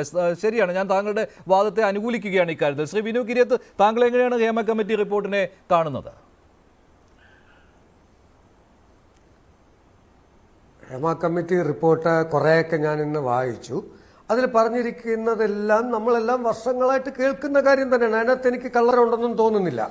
നടിമാരുടെ പ്രശ്നങ്ങളൊക്കെയാണല്ലോ പറഞ്ഞിരിക്കുന്നത്. പുരുഷന്മാർക്കും സിനിമയിൽ ഒരുപാട് പ്രശ്നങ്ങളുണ്ട്. അതൊന്നും അതിനകത്ത് വരുന്നില്ല, അത് വരേണ്ട കാര്യമില്ല. കാരണം WCC എന്ന് പറയുന്ന സംഘടന സിനിമയിലെ സ്ത്രീകൾക്കുള്ളതാണ്. പക്ഷേ നമ്മൾ ഒരു കാര്യം മനസ്സിലാക്കണം, ഈ റിപ്പോർട്ട് പുറത്തു വിട്ടത് കൊണ്ട് എന്തെങ്കിലും ഒരു ഗുണമുള്ളതായിട്ട് എനിക്കിപ്പോഴും തോന്നുന്നില്ല. കുറെ പേര് നാറി, ഒരു ഇൻഡസ്ട്രി നാറി. കാരണം എന്താണെന്നറിയാമോ? ആരെക്കുറിച്ച് പറഞ്ഞു, ആര് പറഞ്ഞു, അതിപ്പോഴും വെളിയിൽ വന്നിട്ടില്ല. അപ്പോൾ എല്ലാവരും സംശയത്തിന്റെ നിഴലിലാണ്, പുരുഷന്മാർ മൊത്തം. നോക്കൂ, ഞാൻ ഒരു കാര്യം പറയാം, എത്രയോ സ്ത്രീകൾ അവസരം തന്നാൽ ഞാൻ എന്തിനും തയ്യാറായിട്ട് വന്നിട്ടുണ്ടെന്നുള്ളത് ഒരുപാട് നമുക്ക് അനുഭവങ്ങളുണ്ട്. അതിലുപരി ഒന്ന് ആലോചിക്കണം, പണ്ട് ജീവിക്കാൻ വേണ്ടി മാത്രം സിനിമയിൽ അഭിനയിച്ച് കാശുകാരായവരാണെങ്കിൽ ഇന്ന് അതിൽ നിന്ന് വ്യത്യസ്തമായിട്ടാണ്. ആദ്യമേ ബെൻസ് കാറിൽ വന്ന് അഭിനയിക്കുന്ന പിള്ളേരുള്ളൊരു കാലഘട്ടമാണ്. അപ്പോൾ ഈ പഴയ കാലത്തെ സംഭവങ്ങളാണോ ഇതിൽ പറഞ്ഞിരിക്കുന്നത്, അതോ പുതിയ കാലത്തെയാണോ? ഇത് ഏത് കാലഘട്ടം മുതലാണ്? ഇവിടെ നസീർ സാറിന്റെ കാലത്തും സിനിമയുണ്ട്, സത്യമാഷിന്റെ കാലത്തും സിനിമയുണ്ട്. അപ്പോൾ ഈ കാസ്റ്റിംഗ് കൗച്ച് ഉൾപ്പെടെ ഏത് കാലത്തോട്ടാണ്, ആരെക്കുറിച്ചാണെന്ന് ഇപ്പോഴും പറയുന്നില്ല. അപ്പോൾ ആലോചിച്ചു, മലയാളത്തിൽ എത്രയോ നായകന്മാരുണ്ട്, എത്രയോ സഹനടന്മാരുണ്ട്, എത്രയോ തിരക്കഥാകൃത്തുക്കൾ. ഇതിൽ ആരെയാണ് ഇവർ ഉദ്ദേശിക്കുന്നതെന്ന് പറയാത്ത പക്ഷം നമുക്കിവിടെ ഒരു നിയമമുണ്ട്, അതിന് സംഘടന വേണമെന്നില്ല. നോക്കൂ, ഷൂട്ടിംഗ് നടക്കുന്നത് അമ്മയുടെ ഓഫീസിലോ അല്ലെങ്കിൽ ഫെഫ്കയുടെ ഓഫീസിലോ അല്ല. ഓരോ പ്രൊഡ്യൂസറും അവർക്ക് ഇഷ്ടമുള്ള ഒരു ലൊക്കേഷൻ, സംവിധായകന്റെ ഇഷ്ടത്തിലുള്ള ലൊക്കേഷനിൽ നടക്കുന്ന മുഴുവൻ സംഘടനയ്ക്ക് കണ്ടുകൊണ്ടിരിക്കാനോ അല്ലെങ്കിൽ അന്വേഷിക്കാനോ ഒന്നും പറ്റില്ല. സംഘടനയ്ക്കുള്ളിലെ പരാതികൾ മാത്രമേ സംഘടനയ്ക്ക് ഇടപെടാൻ പറ്റൂ. അപ്പോൾ അത്തരം കാസ്റ്റിംഗ് കൗച്ചാൽ ഇതുപോലെ പ്രശ്നങ്ങളുണ്ടെങ്കിൽ കുറച്ച് കുട്ടികളെങ്കിലും പോലീസ് സ്റ്റേഷനിൽ പോയതുപോലെ ഇവരും പോണമായിരുന്നു. അല്ലാതെ ഹേമ കമ്മിറ്റിയിൽ കൊടുത്ത 5 വർഷത്തിന് ശേഷവും എത്ര പ്രശ്നങ്ങൾ വീണ്ടും മലയാള സിനിമയിലുണ്ടായി. അപ്പോൾ എന്തിനായിരുന്നു ഇത്രയും നാൾ ഒളിപ്പിച്ചു വെച്ചു? എന്നിട്ട് പുറത്ത് വിടുന്നതിൻ്റെ അന്ന് എന്തിനാണ് രഞ്ജിനി വീണ്ടും കയറിയിട്ട് അതിൽ എനിക്ക് ഞാൻ പറഞ്ഞ പോയിന്റ്സ് ഉണ്ടോ എന്നാ എനിക്ക് അറിയണമെന്ന് അത് നാളെ ചോദിച്ചാൽ പോരായിരുന്നു? വിട്ടതിന് ശേഷം അതിനുവേണ്ടി ഒരു സ്റ്റേക്ക് പോകണമായിരുന്നോ? അപ്പൊ ഞാൻ പറഞ്ഞത് ഇതിനകത്തില്ല. ഇപ്പൊ എല്ലാം വെളിയിൽ വന്നല്ല എന്തൊക്കെയാണ് ഓരോ പോയിന്റ്സും. അതിൽ കുറെ കാര്യങ്ങളൊക്കെ സത്യമാണ്. വാതിലിൽ മുട്ടുന്നു എന്ന് പറയുന്നു. പിന്നെ ഭക്ഷണത്തിന്റെ കാര്യത്തിൽ അത് എനിക്ക് പറയാൻ ഒരു മടിയില്ല. ഏത് കാലഘട്ടം തൊട്ടാണ് മലയാള സിനിമയിൽ ഭക്ഷണത്തിന് വിവേചനം വന്നെന്നുള്ള ഇവിടുത്തെ എല്ലാ നിർമ്മാതാക്കൾക്കും അറിയാം, എല്ലാ താരങ്ങൾക്കും അറിയാം. നസീർ സാറിന്റെ കാലത്തൊന്നും അതില്ലായിരുന്നു. സൂപ്പർ താരങ്ങൾക്ക് പ്രത്യേക ഫുഡ്, പ്രത്യേക കുക്ക് ഇല്ലേ? അതൊക്കെ ഏത് കാലത്ത്, അതൊക്കെ നമ്മളെല്ലാം ഒരുപാട് ലൊക്കേഷനിൽ കണ്ടിട്ടുള്ളത് തന്നെയാണ്. അന്നത്തിലൊന്നും വിവേചനം കാണിക്കുന്നതിനോട് പണ്ടും ഞാൻ കുറച്ച് പടം പ്രൊഡ്യൂസ് ചെയ്തപ്പോൾ എൻ്റെ അനുഭവമാണ് ഞാൻ പറഞ്ഞത്. ഞാൻ അന്നത്തിൽ വിവേചനം കാണിച്ചിട്ടേ ഇല്ല. അതൊക്കെ ശരിക്കും കാണുമ്പോൾ തന്നെ സങ്കടമാണ്. വലിയ പൊരിച്ച മീനും കൊഞ്ചും സ്രാവും എല്ലാം കൊണ്ടങ്ങ് നിരത്തി വയ്ക്കുന്നു. അവിടെ പാവം ഒരു നേരത്തെ ആഹാരത്തിന് വേണ്ടി വന്നു നിൽക്കുന്ന ജോലി ചെയ്യുന്നവരും ഉണ്ട്. അപ്പൊ അതൊക്കെ പ്രൊഡക്ഷനിൽ അറ്റ്ലീസ്റ്റ് ഫുഡെങ്കിലും ഒരേപോലെ കൊടുക്കുന്ന കുറെ നല്ല പ്രൊഡ്യൂസേഴ്സ് ഉണ്ട് മലയാള സിനിമയിൽ. ഇതിനകത്ത് പറയുന്നുമുണ്ട്, ശ്രീ വിനു കിരിയത്ത് ഈ റിപ്പോർട്ടിൽ പറയുന്നുമുണ്ട്, അടച്ച ആരോപണം ഉന്നയിക്കുകയല്ല എന്ന്. കാരണം ഈ ചില സംവിധായകർക്കും ചില ഛായാഗ്രാഹകർക്കും അനുകൂലമായിട്ടുള്ള മൊഴികളും ഉണ്ട്. അവര് എത്രമാത്രം കെയറിംഗ് ആണ് ഈ തൻ്റെ സെറ്റുകളിൽ ജോലി ചെയ്യുന്നവരോട് കാണിക്കുന്നത് എന്നുള്ള കാര്യവും കൃത്യമായിട്ട് പറയുന്നുണ്ട്. അതും ഉദാഹരണ സഹിതം എടുത്തു പറഞ്ഞിട്ടുണ്ട് ഈ റിപ്പോർട്ടിൽ. അപ്പോൾ അടച്ച് എല്ലാവരെയും ആക്ഷേപിക്കുന്ന രീതിയിലോ അവർക്കെതിരെ ആരോപണങ്ങൾ ചൊരിയുന്ന രീതിയിലോ ഉള്ളതല്ല റിപ്പോർട്ട്. മൊഴികൾ മറ്റു വിധത്തിലും വന്നിട്ടുണ്ട്. അതിൻ്റെ സത്ത ഉൾക്കൊണ്ട് തന്നെ ഈ റിപ്പോർട്ടിൽ ഉൾക്കൊള്ളിച്ചിട്ടുമുണ്ട് എന്ന പ്രത്യേകതയുമുണ്ട്. ശ്രീ രാഹുൽ ഈശ്വർ, താങ്കൾ എങ്ങനെയാണ് വിലയിരുത്തുന്നത്? ഒരു കാര്യം കൂടിയുണ്ട്, ഈ സിനിമയിൽ രക്ഷയില്ലാത്തതുകൊണ്ട് മലയാള സിനിമയിൽ പിടിച്ചു നിൽക്കുവാൻ ബുദ്ധിമുട്ടായി ഈ പവർ ഗ്രൂപ്പിന്റെ സ്വാധീനത്തിന് വഴങ്ങാതിരുന്ന് അവിടെ നിന്ന് സീരിയലിലേക്ക് രക്ഷപ്പെടാം എന്ന് ശ്രമിച്ച് അങ്ങോട്ട് പോകുമ്പോൾ അവിടെയും ഇതേ സിനിമാ രംഗത്ത് നിന്നുള്ള അഭിനേതാവിന്റെ ഒരു സംഘം അവിടെയുണ്ട്, ആ ഒരു സംഘടന തന്നെ അവിടെയുണ്ട് എന്ന് പോലും റിപ്പോർട്ടിൽ പരാമർശങ്ങൾ ഉണ്ടാവുകയാണ്. ആരാണെന്ന് അവിടെയും അറിയാവുന്നവർക്ക് അറിയാം, പേരില്ല എന്നതുകൊണ്ട് പറയാനുമാവുന്നില്ല. ശ്രീ രാഹുൽ ഈശ്വർ. അവിടെയാണ് ശ്രീ മഞ്ജുഷ് ഹേമ കമ്മിറ്റി എന്ന് പറഞ്ഞൊരു വാക്ക് പറഞ്ഞുകൊണ്ട് തുടങ്ങാം. ഞാനൊരു കാവിയറ്റോട് കൂടി തുടങ്ങട്ടെ. ഇത് യൂണിവേഴ്സൽ അല്ല, എല്ലാവർക്കും നെഗറ്റീവ് അനുഭവങ്ങൾ ഉണ്ടാവുന്നില്ല. എന്നാൽ ചില ആൾക്കാർ വളരെ മോശമായി പ്രതികരിക്കുന്നുണ്ട്, ചില ദുരനുഭവങ്ങൾ ഉണ്ടാകുന്നുണ്ട്. ഹേമ കമ്മിറ്റി റിപ്പോർട്ട് വളരെ പോസിറ്റീവാണ്. ഇതൊന്നും നമ്മളെല്ലാം യോജിക്കുന്നതാണ്. ശ്രീ മഹേഷ് ആണെങ്കിലും ശ്രീ വിനുജി ആണെങ്കിലും ആശാ മാഡം ആണെങ്കിലും ഇതൊരു വേ ഫോർവേഡ് ആയിരിക്കണം, മുമ്പോട്ട് നോക്കുന്നതായിരിക്കണം, പരിഹാരത്തിന് വേണ്ടിയുള്ളതായിരിക്കണം. പെട്ടെന്ന് ഇംപ്ലിമെന്റ് ചെയ്യാൻ കഴിയുന്ന കാര്യങ്ങളുണ്ട്. ഉദാഹരണം, സിനിമാ സെറ്റുകളിൽ ലഹരി, മദ്യം തുടങ്ങിയ കാര്യങ്ങൾ പൂർണ്ണമായും നിരോധിക്കുകയും അതിനുവേണ്ടി നടപടികൾ എടുക്കുകയും നമുക്ക് ചെയ്യാം. പക്ഷെ പേ പാരിറ്റി അഥവാ ശമ്പളം ഒരുപോലാകും, അത് പ്രായോഗികമാവില്ല. പൃഥ്വിരാജിനും ഐശ്വര്യ റോയ്ക്കും ഒരേ ശമ്പളം കൊടുക്കണമെന്ന് പറഞ്ഞാൽ അത് പോസിബിൾ ആവില്ല. എന്നാൽ ബെറ്റർ ഹൈജീൻ കണ്ടീഷൻസ് ഉണ്ട്. ശുചിമുറികളടക്കം ശൗചാലയങ്ങളടക്കം വേണ്ട രീതിയിൽ സ്ത്രീകൾക്ക് ഇല്ല, അത് നിർബന്ധമാക്കണമെന്ന് പറയാം. രാത്രികാലങ്ങളിലെ യാത്ര തുടങ്ങിയ കാര്യങ്ങൾ അല്ലെങ്കിൽ താമസം തുടങ്ങിയ കാര്യങ്ങൾ ശ്രദ്ധിക്കണം, അല്ലെങ്കിൽ പ്രൊഡ്യൂസർ ശ്രദ്ധിക്കണം. രണ്ട്, നമ്മുടെ സിനിമ ഒരു ഇൻഡസ്ട്രി കൂടിയാണ്, ഇത് ലീഗലി ബൗണ്ട് ആയ ഇൻഡസ്ട്രിയാണ്. അപ്പൊ പ്രോപ്പർ കോൺട്രാക്ട് സ്ട്രക്ചറും മറ്റു കാര്യങ്ങളും വേണം. അങ്ങനെ ഒരുപാട് പോസിറ്റീവ് കാര്യങ്ങൾ ഹേമ കമ്മിറ്റി കൊണ്ടുവരാൻ കഴിയും. മാധ്യമങ്ങളുടെ നിതാന്ത ജാഗ്രത കൊണ്ടുകൂടി ഏതെങ്കിലും രീതിയിൽ പ്രഡേറ്റേഴ്സ്, ചൂഷകർ ഇതിലുണ്ടെങ്കിൽ അവർ ഇനിയും ചൂഷണം ചെയ്യാൻ പേടിക്കും, അവർക്ക് പ്രഡേറ്ററി നേച്ചർ പേടിക്കും. എന്നാൽ സിനിമാ മേഖലയെ മോശമാക്കുന്നതല്ല, നമ്മുടെ സിനിമാ മേഖല നല്ലതാണ്. എനിക്ക് തമിഴ്, ഹിന്ദി ഇൻഡസ്ട്രികളെ കുറെ കൂടെ അടുത്തറിയാമെന്ന് ഞാൻ പറയുകയാണ്. നമ്മുടെ മലയാള സിനിമ ഒരു കുടുംബം പോലെ വർക്ക് ചെയ്യുന്നതാണ്. പക്ഷെ എല്ലാ മേഖലയിലും ഉള്ളപ്പോൾ ഇതിലും തെറ്റുകാർ കാണാം, ഇതിലും മോശക്കാർ കാണാം, ഇല്ലെന്നാരും പറയുന്നില്ല. കാസ്റ്റിംഗ് കൗച്ച് കാണാം, സെക്ഷുവൽ ഫേവേഴ്സ് ചോദിക്കുന്നത് കാണാം. അപ്പൊ അതിനെ തടയണം. ഇത് സിനിമാ മേഖലയുടെ ശുദ്ധീകരണമായി മാറണം. സിനിമാ മേഖല എന്ന് പറഞ്ഞാൽ നമ്മളെല്ലാം കണ്ടു വളർന്ന ഈ സിനിമയെല്ലാം നമ്മുടെ എല്ലാം സാംസ്കാരിക ബോധത്തിന്റെ അടിസ്ഥാനം പോലും വലിയൊരു ശതമാനം സിനിമയാണ്. ആ സിനിമയിലെ ആരെയും മോശവൽക്കരിക്കാനല്ല, ആരെയും പേരെടുത്ത് നാണം കെടുത്താനല്ല, കരിവാരിത്തേക്കാനല്ല, എന്നാൽ സോളിഡ് മെഷേഴ്സ് വേണം. ഇനി പെട്ടെന്ന് പറഞ്ഞാൽ ഒരു സിനിമാ നയം വേണം. ആ നയത്തെ ഇംപ്ലിമെന്റ് ചെയ്യാൻ നമുക്ക് നിലപാടുകൾ വേണം. പക്ഷേ ശ്രീ രാഹുൽ ഈശ്വർ, ഈ റിപ്പോർട്ട് ഇത്രയും കാര്യങ്ങൾ പഠിച്ച ഒരു റിപ്പോർട്ട് 4.5 വർഷമായിട്ട് കയ്യിലിരുന്നിട്ട് ഒന്നും ചെയ്യാതിരുന്ന സർക്കാരിൽ നിന്ന് എന്ത് കൂടുതൽ കാര്യങ്ങൾ പ്രതീക്ഷിക്കാനാണ്? അപ്പോൾ ആരെയും ആർക്കും മോശമായി തോന്നാത്ത വിധത്തിൽ ഈ റിപ്പോർട്ട് കൈകാര്യം ചെയ്യുവാനാണ് സർക്കാരിന്റെ ശ്രമം എന്നുള്ള കാര്യം വ്യക്തമാണല്ലോ. അതല്ലായിരുന്നെങ്കിൽ ഈ ശുപാർശകൾ നടപ്പാക്കാമായിരുന്നു. ശുപാർശകൾ നടപ്പാക്കാൻ സർക്കാരിന്റെ മുന്നിൽ എന്താണ് തടസ്സമുണ്ടായിരുന്നത്? അവിടെയാണ് ശ്രീ മഞ്ജുഷ്, അങ്ങേക്കറിയാലോ, ഞാനൊരു ഇടതുപക്ഷ വിരുദ്ധനായ വ്യക്തിയാണ്. CPM സർക്കാരിനോട് ഒരു മമതയില്ലാത്ത വ്യക്തിയാണ്. പക്ഷേ സഖാവ് ശ്രീ പിണറായി വിജയൻ വളരെ പക്വതയോടുകൂടിയാണ്, വളരെ പാകതയോടുകൂടിയാണ് ഈ വിഷയം കൈകാര്യം ചെയ്തത്. ശ്രീ സജി ചെറിയാൻ മന്ത്രി അടക്കം വളരെ അവധാനതയോടുകൂടി പാകതയോടുകൂടിയാണ് കൈകാര്യം ചെയ്തത്. കാര്യം 10,000-കണക്കിന് ആൾക്കാരുടെ ജീവിതത്തെ ബാധിക്കുന്നതാണ്, ഉപജീവനത്തെ ബാധിക്കുന്നതാണ്. നമുക്കിത് ചർച്ച ചെയ്ത് നമ്മൾ ഇതേ വ്യത്യസ്ത വശങ്ങൾ കളയും, പക്ഷെ അവരുടെ ജീവിതത്തെ ബാധിക്കും, ഇൻവെസ്റ്റർ സെന്റിമെന്റ്സിനെ ബാധിക്കും. സിനിമ മുതൽ മുടക്കുന്നവരുടെ ഇൻഡസ്ട്രി കൂടെയാണ്. ഇതൊരു ക്യാപിറ്റലിസ്റ്റിക് ഇൻഡസ്ട്രിയാണ്, അല്ലെങ്കിൽ ക്യാപിറ്റൽ ഇന്റൻസീവ് ഇൻഡസ്ട്രിയാണ് എന്ന സത്യം നമ്മൾ തിരിച്ചറിയണം. അതിൽ റെഗുലേഷൻസിന് ലിമിറ്റേഷൻസ് ഉണ്ട്. ചില കാര്യങ്ങളിലെ റെഗുലേഷൻ കൊണ്ടുവരാൻ പറ്റും, പക്ഷെ അതോടൊപ്പം ആശ മാഡം ഒക്കെ പറയുന്ന പോലെ എക്സ്പ്ലോയിറ്റേഷനും പാടില്ല. അതും ആർക്കും തർക്കമില്ലാത്ത വിഷയമാണ്. അവിടെയാണ് പാർവതി അടക്കമുള്ള പ്രഗത്ഭരായ കലാകാരികൾ, അല്ലെങ്കിൽ പാർവതി തിരുവോത്ത്, ഭാഗ്യലക്ഷ്മി മാഡം അടക്കമുള്ള വ്യത്യസ്ത ആൾക്കാരുണ്ട്. അവർ അവരുടെ ജീവിതം കൊണ്ട് പോലും പോരാടിയാണ് ഇത്തരം കാര്യങ്ങൾ WCC അടക്കമുള്ളവർ നേടിയത്. ആ നേട്ടത്തെ പൂർണ്ണമായി ബഹുമാനിക്കുന്നു. അതോടൊപ്പം പ്രാക്ടിക്കലായ സ്റ്റെപ്സ് ആണ് നമുക്ക് വേണ്ടത്. അത് സർക്കാരിന്റെ ഭാഗത്തുനിന്ന് ഈ കോൺക്ലേവ് വിളിക്കുന്നത് വളരെ നല്ലതാണ്. അമ്മയടക്കമുള്ളവരിൽ വളരെ ആർജവും ഊർജവും ഉള്ളവരുണ്ട്.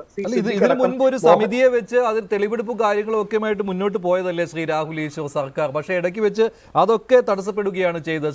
ശ്രീമതി ആശ ആച്ചി ജോസഫ്, ഒരു കാര്യം, ഈ ICC രൂപീകരിക്കുന്ന കാര്യത്തിൽ പോലും അതിൻ്റെ ഒരു താല്പര്യക്കുറവ് ഹേമ കമ്മിറ്റി ഈ റിപ്പോർട്ടിൽ എടുത്തു പറയുന്നുണ്ട്.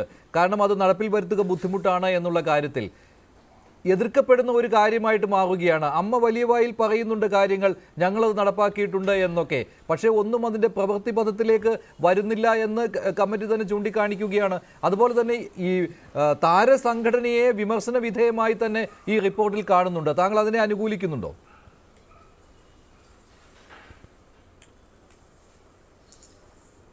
ഈ IC എന്ന് പറയുന്നത് നമ്മൾക്ക് എപ്പോഴും അറിയാവുന്ന ഒരു കാര്യമാണ്. മറ്റ് എല്ലാ പിന്നെ വ്യവസായ, പ്രൈവറ്റ്, ഗവൺമെന്റ് എല്ലാ സംഘടനകളിലും എല്ലാ ഏരിയകളിലും ഉള്ള ഒരു കാര്യമാണ്.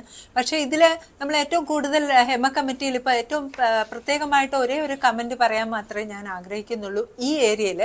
അതായത് ഈ പിന്നെ പരാതികൾ എന്ന് പറഞ്ഞാൽ പ്രധാനമായിട്ടും സ്ത്രീയുടെ ശരീരം അല്ലെങ്കിൽ സ്ത്രീയെ ഒരു ഒബ്ജക്ടിഫൈ ചെയ്ത് ഉപയോഗിക്കുന്ന ഈ പറഞ്ഞ ക്യാപിറ്റൽ ഇൻറ്റൻസീവ് ആയിട്ടുള്ള ഒരു മെയിൽ ഗെയ്സ് ഒക്കെ ഉള്ള ഒരു ഇൻഡസ്ട്രിയിൽ തീർച്ചയായിട്ടും പരാതികൾ പറയാനായിട്ടുള്ള ഒരു സാഹചര്യം ഉണ്ടാക്കിയെടുക്കുക എന്ന് പറയുന്നത് വളരെ അത്യാവശ്യമാണ്.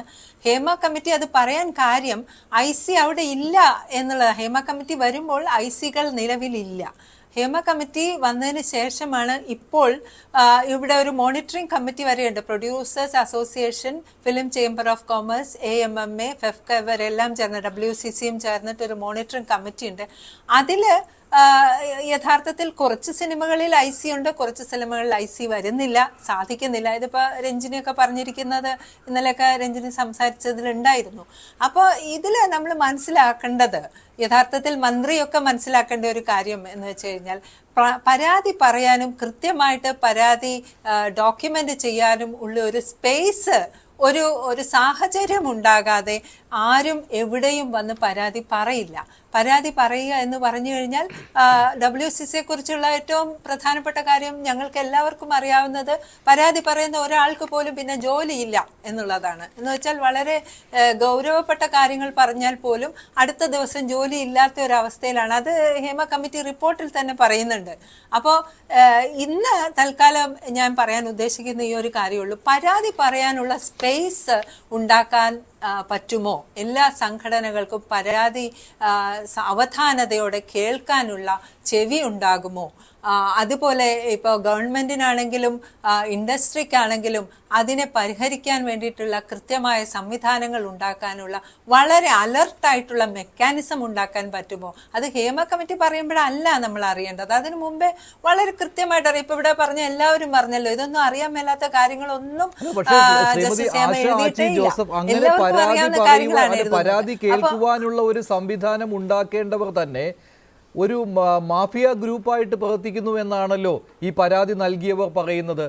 അതിനെയാണല്ലോ ഒരു പവർ ഗ്രൂപ്പ് എന്ന് തന്നെ വിശേഷിപ്പിക്കുന്നത്. ആ പവർ ഗ്രൂപ്പ് എന്ന് പറയുമ്പോൾ നിസാരക്കാരായിരിക്കില്ലല്ലോ. അത് തന്നെയാണ് പറയുന്നത്. ഇപ്പൊ നമ്മളെ മന്ത്രി പോലും ഇന്ന് പറഞ്ഞിരിക്കുന്നത്, ഇന്നലെയോ ഈ ഒരു കാലഘട്ടത്തിനിടയിൽ പറഞ്ഞിരിക്കുന്ന ഒരു കാര്യം എന്ന് വെച്ച് കഴിഞ്ഞാൽ, ആരും പരാതി തരാൻ വരുന്നില്ലല്ലോ, പരാതി ഇല്ലാതെ നമ്മൾ എന്ത് ചെയ്യാനാണ്? പലരും പറയുന്നു പരാതി കിട്ടുന്നില്ല. എങ്ങനെയാ പരാതി കൊടുക്കുക? പരാതി കൊടുക്കാൻ അല്ലെങ്കിൽ പിന്നെ ചെയ്യേണ്ട പോലീസിലാണ് പോയി പരാതിപ്പെടേണ്ടത്. നമുക്കറിയാം ഇതൊന്നും നടക്കുന്ന കാര്യങ്ങളേ അല്ല. കാരണം ഈ WCCയുടെ വരവിന് ശേഷം, ഉണ്ടാകലിന് ശേഷം ഇവിടെ വന്ന് പരാതിപ്പെട്ടിട്ടുള്ള നടിമാർക്ക് പലർക്കും സംഭവിച്ചിട്ടുള്ള കാര്യങ്ങൾ വളരെ വ്യക്തമായിട്ട് ആ റിപ്പോർട്ടിൽ എഴുതിയിട്ടുണ്ട്. നമ്മളായിട്ട് പറയേണ്ട കാര്യമേ ഇല്ല. അപ്പൊ നമ്മൾ മനസ്സിലാക്കേണ്ടത് ഒന്നേ ഉള്ളൂ, നമ്മൾ കുറച്ചുകൂടി പ്രോഗ്രസീവ് ആയിട്ടുള്ള ഒരു, കേരളത്തിലെ ജനതയും കേരളത്തിലെ ഗവൺമെന്റും കേരളത്തിലെ ഇൻഡസ്ട്രിയും ആയതുകൊണ്ടാണ് ഇങ്ങനത്തെ ഒരു റിപ്പോർട്ട് ഇവിടെ ടേബിൾ ചെയ്യാൻ പോലും സാധിച്ചത്. അതിൽ മാധ്യമങ്ങളുണ്ട്, അഡ്വക്കേറ്റ്സ് ഉണ്ട്, ജസ്റ്റിസ് ഹേമയും അവരുടെ കമ്മിറ്റിയിലുള്ള ബാക്കി ആൾക്കാരുണ്ട്. ഇവരെല്ലാവരും വളരെ ഗൗരവമായിട്ട് ശ്രമിച്ചു. ആ നല്ല ശ്രമം, അതിനുവേണ്ടിയുള്ള സമയം ചെലവഴിക്കൽ, ധനം ചെലവഴിക്കൽ എല്ലാം ഉണ്ടായി. പക്ഷേ ഈ 4.5 വർഷമായിട്ടൊന്നും സംഭവിച്ചില്ലല്ലോ ശ്രീമതി ആശാച്ചി ജോസഫ്. എന്തുകൊണ്ട് ഇത് പൂഴ്ത്തിവെച്ചു എന്ന കാര്യത്തിൽ മറുപടി ഇതുവരെ വന്നിട്ടില്ല. പേട്രിയാർക്കി എന്ന് പറയുന്നത്, മഞ്ജുഷ, ഈ പേട്രിയാർക്കി എന്ന് പറയുന്നത് 10,000 വർഷമായിട്ടുള്ള ഒരു കാര്യമാണ്. 10,000 വർഷമായിട്ടുള്ള ഒരു കാര്യം 4 വർഷം 7 വർഷം ഒക്കെ എവിടെ കിടക്കുന്നു? ഇതേ പരിചയമുള്ളൂ ആൾക്കാർക്ക്. ഒരു വലിയ രസകരമായിട്ടുള്ള ഒരു കാര്യം എന്ന് വെച്ച് കഴിഞ്ഞാൽ, മഞ്ജുഷ് ഞാനൊന്ന് പറഞ്ഞോട്ടെ, ഇതിനൊരു ഫൈറ്റ് നടത്താൻ സാധിച്ചിരുന്നോ ശ്രീമതി ആശ? അവിടെ പോലും വിള്ളലുണ്ടായി എന്ന രീതിയിൽ റിപ്പോർട്ടിൽ പരാമർശമുണ്ട്. അതിന്റെ ഒരു സ്ഥാപക അംഗം തന്നെ എതിരായിട്ട് ഒരു കാര്യവും പറഞ്ഞിട്ടില്ല. നമുക്കിപ്പോ ഇന്നത്തെ ഒരു കാര്യം കൊണ്ട് ഇന്നത്തെ ഈ പ്രത്യേക റിപ്പോർട്ട് കയ്യിൽ കിട്ടിയതിന് ശേഷം അതിനകത്ത് വരുന്ന കാര്യങ്ങൾ മുഴുവൻ അടിച്ച് ഇതിലേക്ക് ആക്കിയിട്ട് ഇത് മുഴുവൻ ഇങ്ങനെ പറഞ്ഞുകൊണ്ടിരിക്കുന്നതിലൊന്നും കാര്യമില്ല. WCC ഉണർന്നും ഉറങ്ങിയും എന്താ പറഞ്ഞാൽ ഒരു രക്ഷയുമില്ലാതെ കഴിഞ്ഞ 7 വർഷം എന്തൊക്കെ ചെയ്യാമോ അതെല്ലാം ചെയ്തതിന്റെ പശ്ചാത്തലത്തിലാണ് ഇതിപ്പോ വെളിച്ചം കണ്ടിരിക്കുന്നത്. അത് ഒരംഗം അങ്ങോട്ട് പോയോ ഒരംഗം ഇങ്ങനെ ചെയ്തോ ഇതൊന്നും പറഞ്ഞിട്ട് ഇന്നത്തെ ഈ വളരെ ചരിത്രപരമായിട്ടുള്ള ഈ ഒരു മുന്നേറ്റത്തെ തടസ്സപ്പെടുത്തുന്നത് നമ്മൾക്ക് ആർക്കും ഭൂഷണമല്ല. നമ്മൾ ആരും അത് ചെയ്യാൻ പാടില്ല. യഥാർത്ഥത്തിൽ നമ്മൾ എല്ലാവരും ചേർന്ന് ചെയ്യേണ്ടത് ഇനി ഫ്യൂച്ചറിൽ കേരളം എങ്ങനെ അറിയപ്പെടണം. കേരളത്തിലെ വളരെ ഒരു വലിയ പാരഡോക്സ് ആണ് ഇപ്പൊ സംഭവിച്ചുകൊണ്ടിരിക്കുന്നത്. കേരളത്തില് വലിയ കാര്യമായിട്ട് പറയുന്ന ഒരു എഡ്യൂക്കേഷൻ ഉണ്ടായിട്ടും മറ്റു കാര്യങ്ങളൊക്കെ ഉണ്ടായിട്ടും കേരളത്തിലെ പഠിക്കുന്ന സ്ത്രീകളിൽ 3/4 പേര് ജോലിക്ക് പോകുന്നില്ല. കേരളത്തിൽ സ്ത്രീധനം വളരെ ഗൗരവമായിട്ട് കൊണ്ടാടപ്പെടുന്നു. കേരളത്തിൽ വിധവകളുടെ വിവാഹം നടക്കുന്നോ ഇല്ലയോ നമുക്ക് അറിഞ്ഞുകൂടാ. വളരെ പ്രോഗ്രസീവ് ആയിട്ടുള്ള ഒരു സൊസൈറ്റിയാണ്. ഈ സൊസൈറ്റിയിലാണ് നമ്മൾ ഇതൊക്കെ കാണുന്നത്. ഇതിന്റെ റിഫ്ലക്ഷനും കൂടിയാണ് ഇപ്പൊ നമ്മൾ ഈ കണ്ടുകൊണ്ടിരിക്കുന്നത്. അതുകൊണ്ട് നമ്മൾ എല്ലാവരും ഇതിനെ ഏറ്റെടുക്കണം. എല്ലാവരും ഒന്നൊഴിയാതെ ഏറ്റെടുക്കണം. താരങ്ങളാണെങ്കിൽ താരങ്ങൾ, മറ്റുള്ളവരാണെങ്കിൽ അതില് ഗവൺമെന്റിന്റെ പങ്കെന്ന് പറഞ്ഞാൽ ഇതിനകത്ത് പരാതി പറഞ്ഞിരിക്കുന്നത് സുവമോട്ടോ ആയിട്ട് കേസെടുക്കണം. സുവമോട്ടോ ആയിട്ട് കേസെടുത്ത് അതിനെ പരിഹരിക്കാൻ പറ്റുമോ നോക്കണം. നിങ്ങൾ നോക്കൂ, കൽക്കട്ടയിൽ ഇത് സുപ്രീം കോടതി സുവമോട്ടോ കേസെടുത്തിരിക്കുകയാണ്. അത്രയും ധൈര്യം ഏറ്റവും പ്രധാനപ്പെട്ട കാര്യമാണ് ഇതിലെ ഓരോ മൊഴികളിലും കേസിന്റെ സാധ്യതയുള്ളതാണ്. ഓരോ മൊഴികളിലും കേസിന്റെ സാധ്യത ഉള്ളതാണ്. അതാണ് അറിഞ്ഞിട്ടും അറിയാത്ത ഭാവത്തിൽ മൂടി വെച്ചിരുന്നത്. എന്താണ് രാഹുൽ? മഞ്ജുഷ്, ഒരു കാര്യം, മാഡം ആശാ മാഡത്തിന്റെ സ്പിരിറ്റിനോട് പൂർണ്ണമായി യോജിക്കുമ്പോഴും നമ്മൾ പ്രാക്ടിക്കലായി മാത്രമേ ഈ കാര്യത്തെ എടുക്കാവൂ. മാഡം പറഞ്ഞ പോലെ നമുക്കെല്ലാം ഒരുമിച്ച് ഈ ഹേമ കമ്മിറ്റിയുടെ കണ്ടെത്തലുകളെയും മറ്റും ഇംപ്ലിമെന്റ് ചെയ്യണമെന്ന് ആർക്കും സംശയം ഉണ്ടാവില്ല. പക്ഷെ കേസ് എടുത്താൽ എവിടെ ചെന്ന് നിൽക്കാനാണ്? 10 വർഷമോ 15 വർഷമോ മുമ്പ് നടന്ന ഒരു ആരോപണം ആരെങ്ങനെ തെളിയിക്കാനാണ്? ഇത് ഒരിക്കലും എൻലെസ് ലിറ്റിഗേഷനിലേക്ക് പോകും. ആൾക്കാർ ഡിഫമേഷൻ കേസ് കൊടുക്കും. അങ്ങോട്ടും ഇങ്ങോട്ടും ഞങ്ങളടക്കമുള്ള അഡ്വക്കേറ്റ്സിന് കാശ് ഇവരുടെ കാശ് സമയവും പോകുന്നല്ലാതെ ഒരു ഗുണവും ഉണ്ടാകാൻ പോകുന്നില്ല. അവിടെയാണ് പോസ്റ്റ്മോർട്ടം കൊണ്ട് ഒരു ഗുണവുമില്ല. ഭാവിയിലേക്കാണ് നമ്മൾ നോക്കേണ്ടത്. എന്തൊക്കെയാണ് ഭാവിയിലേക്ക് എടുക്കേണ്ട സൊല്യൂഷൻസ്? ഇത് യഥാർത്ഥത്തിൽ ഒരു ഐഡിയോളജിക്കൽ സ്ട്രഗിൾ അല്ല. ഉപജീവനത്തിന് വേണ്ടി ഒരുപാട് പേർ വരുന്ന മേഖലയെ കുറെ കൂടെ മെച്ചമാക്കുന്ന സമീപനമാണ്.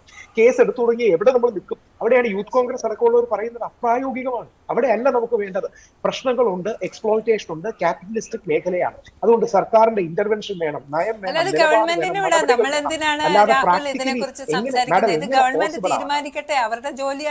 മാഡം എങ്ങനെ പോസിബിൾ ആകാനാണ്? മാഡം തന്നെ ഒന്ന് ആലോചിച്ചു. ഞാൻ എല്ലാ ബഹുമാനത്തോടെ പറയാം, മാഡത്തിന്റെ നിലപാടുകൾ എനിക്കറിയാം. ആ ബഹുമാനത്തോടെ പറയുകയാണ്. 10 വർഷം മുമ്പ് നടന്നൊരു കാര്യം എന്ന് പറഞ്ഞ് ഒരാൾ പറയുകയാണ്. എങ്ങനെ കേസെടുക്കാൻ പറ്റും? എങ്ങനെ തെളിയിക്കാൻ പറ്റും? നമ്മൾ ചിന്തിക്കണ്ട. 7 വർഷം മുമ്പ് ഇങ്ങനെ ഒരു റിപ്പോർട്ട് ഉണ്ടാകും എന്നുള്ളത് ഒരു പോസിബിലിറ്റിയെ അല്ലായിരുന്നു. ഇങ്ങനെ ഒരു പോസിബിലിറ്റി മുമ്പിൽ കാണാൻ സാധിക്കില്ലാത്ത ഒരു ഇൻഡസ്ട്രിയുടെ മുന്നിലാണ് ഈ റിപ്പോർട്ട് നിൽക്കുന്നത്. അപ്പൊ അത് പോസിബിലിറ്റി ഉണ്ടോ ഇല്ലയോ എന്ന് നമ്മൾ നോക്കേണ്ട ആവശ്യമില്ല. ആവശ്യമുള്ളവര് അത് ചെയ്യട്ടെ. അങ്ങനെയല്ല മാഡം, ഒരു കാര്യം മാത്രം, അത് മാഡത്തിന്റെ അടക്കമുള്ള വിജയമാണ് അംഗീകരിക്കുന്നത്. പക്ഷേ ശ്രീ മഹേഷ് അടക്കമുള്ളവർ ചൂണ്ടിക്കാണിച്ചൊരു കാര്യമുണ്ട്. നമ്മുടെ വളരെ പ്രമുഖനായ ഒരു പ്രൊഡ്യൂസർക്ക് ജോർജിയയിലോട്ട് പോകേണ്ടി വന്നു. അടുത്തിടയ്ക്ക് ഒരു പ്രമുഖ സംവിധായകൻ അദ്ദേഹത്തിനെതിരെ വ്യാജ പരാതി വന്നു. എനിക്ക് അവസരം നിഷേധിച്ചു എന്ന് പറഞ്ഞ് ആ പ്രതികാരം തീർക്കാൻ ചില ആൾക്കാർ കള്ളക്കേസും വ്യാജ കേസുകളും കൊടുത്താൽ കേസുകളുടെ ഒരു പ്രളയമായിരിക്കും വരാൻ പോകുന്നത്. മീറ്റു കേസുകളുടെയും വ്യാജ കേസുകളുടെയും ഒരു പ്രളയമാണ് വരാൻ പോകുന്നത്. അത് യഥാർത്ഥത്തിൽ സ്ത്രീകളെ കൂടുതൽ ബാധിക്കുകയുള്ളൂ. ഈ ഇൻഡസ്ട്രിയിൽ നിന്ന് ഇൻവെസ്റ്റേഴ്സ് വരണ്ടേ? ഇവിടെ ഇൻവെസ്റ്റേഴ്സ് കൂടുതൽ ഇൻവെസ്റ്റ് ചെയ്യണ്ടേ? പ്രൊഡ്യൂസേഴ്സ് വരണ്ടേ? പ്രോഗ്രാംസ് നടക്കണ്ടേ? വിദേശ ഷോകൾ നടക്കണ്ടേ? ഇത്തരം കാര്യങ്ങളൊക്കെ നമുക്ക് അറിയാവുന്നതല്ലേ. നമുക്ക് ഇതിനെ കുറിച്ച് ഇങ്ങനെ ചർച്ച ചെയ്യേണ്ട ആവശ്യമില്ല. രാഹുൽ അക്കാര്യത്തിൽ കേസിന്റെ സാധ്യതകളെ പറ്റി മാഡം പറഞ്ഞപ്പോൾ അത് അത്തരത്തിലുള്ള കേസുകളുടെ ഒരു ബാഹുല്യത്തിലേക്ക് പോകേണ്ട എന്നുള്ള അഭിപ്രായമാണ് രാഹുലിനുള്ളത്. അങ്ങനെയല്ല, പരാതി പ്രളയമാണോ വേണ്ടത്, പരിഹാരമാണോ? നമ്മൾ പൊതുസമൂഹം കൂടി തീരുമാനിക്കണം. ഒരു പരാതി പ്രളയത്തിന്റെ മേൽ ഒരുപാട് കേസുകളാണോ വേണ്ടത്, അതോ പരിഹാരവും ഇനിയും ഒരാൾക്കും ഇങ്ങനെ സംഭവിക്കരുത് എന്ന നിശ്ചയദാർഢ്യമാണോ? പരാതി പ്രളയം തുടങ്ങിയ അവസാനമില്ല. ആൾക്കാർ ഇന്ന് എതിർത്തു തുടങ്ങും. അമ്മയുടെ ഭാഗത്ത് നിന്നടക്കം പുഷ് ബാക്ക് വന്നു തുടങ്ങും. വന്നല്ലേ പറ്റൂ. അവർക്ക് അവരുടെ മെമ്പേഴ്സിനെ സംരക്ഷിക്കണ്ടേ? അത് വ്യാജ ആരോപണങ്ങളാണെങ്കിൽ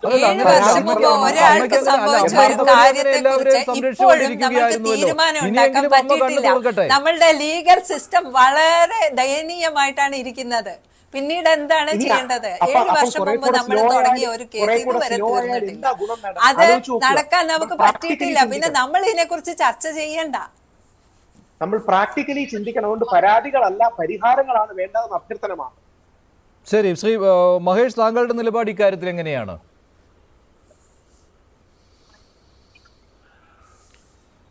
മഞ്ജുഷ്, ഈ പറയുന്നത് കേട്ടാൽ തോന്നുന്നു ഇത് ഈ കേരളത്തിൽ മാത്രം നടക്കുന്ന പ്രശ്നമാണെന്ന്. കേരളത്തിലോ ഇന്ത്യൻ സിനിമയിലോ മാത്രമല്ല, ലോക സിനിമയിൽ മീറ്റു തുടങ്ങിയത് എവിടെയാ? മീറ്റു ക്യാമ്പയിൻ തുടങ്ങിയത് എവിടെയാ? ഹോളിവുഡിലാണ്. അപ്പൊ ഇത് ലോകം മൊത്തം നടക്കുന്ന പ്രശ്നമാണെന്നേ. ഇതിന് ശാശ്വതമായ പരിഹാരം അല്ലേ? ശാശ്വതമായ പരിഹാരം ഈ നിർദ്ദേശങ്ങൾ, ഹേമ കമ്മിറ്റി റിപ്പോർട്ട് വന്നിരിക്കുന്ന നിർദ്ദേശങ്ങൾ പാലിക്കാൻ ശ്രമിക്കുക, പാലിക്കപ്പെടുമെന്ന് ഉറപ്പാക്കുക ഗവൺമെന്റ് എന്നുള്ളതാണ്. അല്ലാണ്ട് ഒരു ആരോപണം, ഇപ്പൊ രാഹുൽ പറഞ്ഞ ഒരു കാര്യം ഞാൻ ശരിവെക്കാണ്. അതായത് ഒരു ആരോപണം പറഞ്ഞതുകൊണ്ട്, ഒരാൾക്കെതിരെ പറഞ്ഞതുകൊണ്ട് ഒരു ഒരു ഒരു ഒരു ഒരു കേസോ അല്ലെങ്കിൽ അതിനൊരു തീരുമാനമോ നമ്മുടെ ജുഡീഷ്യറിൽ വരും എന്ന് ഞാൻ വിശ്വസിക്കുന്നില്ല. വളരെ പാടാണ്. ഈ 121B മറ്റേ കോൺസ്പിറൻസി പോലെ തന്നെയാണിത്. ഒരാളുടെ വാക്ക് കൊണ്ട് തന്നെ എന്തെങ്കിലും ഒരു കാര്യം നടക്കുമെന്ന് ഞാൻ വിശ്വസിക്കുന്നില്ല. പക്ഷേ ഈ ഹേമ കമ്മിറ്റി വന്നിരിക്കുന്ന ഓരോരോ നിർദ്ദേശങ്ങളുണ്ട്, ഒരുപാട് നിർദ്ദേശങ്ങളുണ്ട്. ഇവരുടെയൊക്കെ കഷ്ടപ്പാട്, ഇവരുടെയൊക്കെ അനുഭവങ്ങൾ, ഇവരുടെയൊക്കെ അവസ്ഥയും കണ്ട് അത് മനസ്സിലാക്കി പഠിച്ചിട്ട് ആ കമ്മിറ്റി എഴുതിയ നിർദ്ദേശങ്ങളുണ്ട്. അത് പാലിക്കാൻ ശ്രമിക്കുക, അത് പാലിക്കുമെന്ന് ഉറപ്പാക്കുക. ഈ ഗവൺമെന്റിന് കിട്ടിയിട്ട് ഇത്രയും വർഷമായിട്ടും അതിന്റെ പോലെ അവർ തയ്യാറായിട്ടില്ല. ഇത് റിപ്പോർട്ട് കമ്മിറ്റി പുറത്ത് വിട്ടിട്ട് അല്ലെങ്കിൽ ജനങ്ങളുടെ കിട്ടിയാൽ മാത്രമേ ഇത് ചെയ്യാമോ? അല്ലെങ്കിൽ അത്രയും നാൾ ഇവർ വെയിറ്റ് ചെയ്യേണ്ട കാര്യമുണ്ട് ഗവൺമെന്റിന് ഇതൊക്കെ എപ്പോഴേ ചെയ്തു തുടങ്ങാമായിരുന്നു. അതിനകത്ത് എനിക്ക് ഭയങ്കര വിയോജിപ്പാണ്. ആരെയിപ്പം രാഹുൽ പറഞ്ഞ പോലെ പിണറായി വിജയൻ, മുഖ്യമന്ത്രി സജി ചെറിയാൻ, നമ്മുടെ സാംസ്കാരിക മന്ത്രി എന്നൊക്കെ പറഞ്ഞിട്ടൊന്നും കാര്യമില്ല. കാര്യങ്ങൾ ചെയ്യേണ്ടിടത്ത് കാര്യങ്ങൾ ചെയ്യുക വേണം. ചെയ്തില്ലെങ്കിൽ ചെയ്തില്ലാന്ന് തന്നെ പറയണം. അപ്പൊ അതുകൊണ്ട് എനിക്ക് അതിനകത്ത് ശക്തമായ വിയോജിപ്പ് തന്നെയാണ് ഉള്ളത്. പിന്നെ ഈ പറഞ്ഞ പോലെ ഈ കമ്മിറ്റി റിപ്പോർട്ട് ഓരോന്നും നമ്മളത് മനസ്സിലാക്കിക്കൊണ്ട് സർക്കാരിന്റെ കൂടെ നിന്നുകൊണ്ട്, ഇപ്പം രാഹുൽ ഈശ്വർ പറയുന്നതിനിടയ്ക്കും ഒരു വാക്ക് ഉപയോഗിച്ചു, അമ്മ അസോസിയേഷനിലെ അമ്മയുടെ മെമ്പർമാർക്കെതിരെ. ഈ അമ്മ മെമ്പർമാരുടെ നേരെയാണല്ലോ എല്ലാവരും വന്ന് ചാടിക്കയറുന്നത്. എനിക്കത് മനസ്സിലാവുന്നില്ല. അപ്പം ഇതിനകത്ത് പ്രധാനപ്പെട്ട ഇത്തരം പ്രശ്നങ്ങൾ പലരും പറഞ്ഞിരിക്കുന്ന ഞാൻ മനസ്സിലാക്കിയ റിപ്പോർട്ടുകളിൽ ഇത് വേറെ പല ആൾക്കാരുമാണ്. ഒരു സിനിമ നിയന്ത്രിക്കുന്ന അല്ലെങ്കിൽ ഒരു സിനിമ തീരുമാനിക്കുന്നവരാണ്, അതിന്റെ തലപ്പത്ത് നിൽക്കുന്നവരൊക്കെയാണ് പ്രധാനമായിട്ടും ഇതിൽ പ്രശ്നങ്ങൾ സങ്കീർണമാക്കിയോ അല്ലെങ്കിൽ പ്രശ്നങ്ങൾ ഉണ്ടാക്കാൻ ശ്രമിച്ചതെന്നാണ് ഞാൻ മനസ്സിലാക്കുന്നത്. അതിനകത്ത് ഈ അമ്മ അസോസിയേഷൻ എന്ത് ചെയ്യണമെന്നാണ് ഈ പറയുന്നത്. എനിക്കത് മനസ്സിലാവുന്നില്ല കേട്ടോ.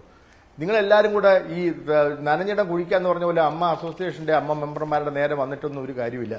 പിന്നെ WCCയിലുള്ള പല മെമ്പർമാരും അമ്മയുടെ മെമ്പർമാരായിരുന്നു. അമ്മയെന്ന് പുറത്തു പോയി WCC കൂടെ നിന്നിട്ട് അവർ എന്തായാലും ഒരു കാര്യം ഞാൻ പറയാതിരിക്കാൻ വയ്യ. WCCയുടെ ഒരു എന്താണ് പറയേണ്ട ഒരു ഉണർവ് തന്നെയാണ് ഇത്രയും കാര്യങ്ങൾ ഒക്കെ പൊതുജനങ്ങൾക്കിടയിൽ വരാൻ കാര്യമാക്കിയത്. അതിനെ കുറച്ച് കണ്ടുകൊണ്ട് പറയുന്നതല്ല.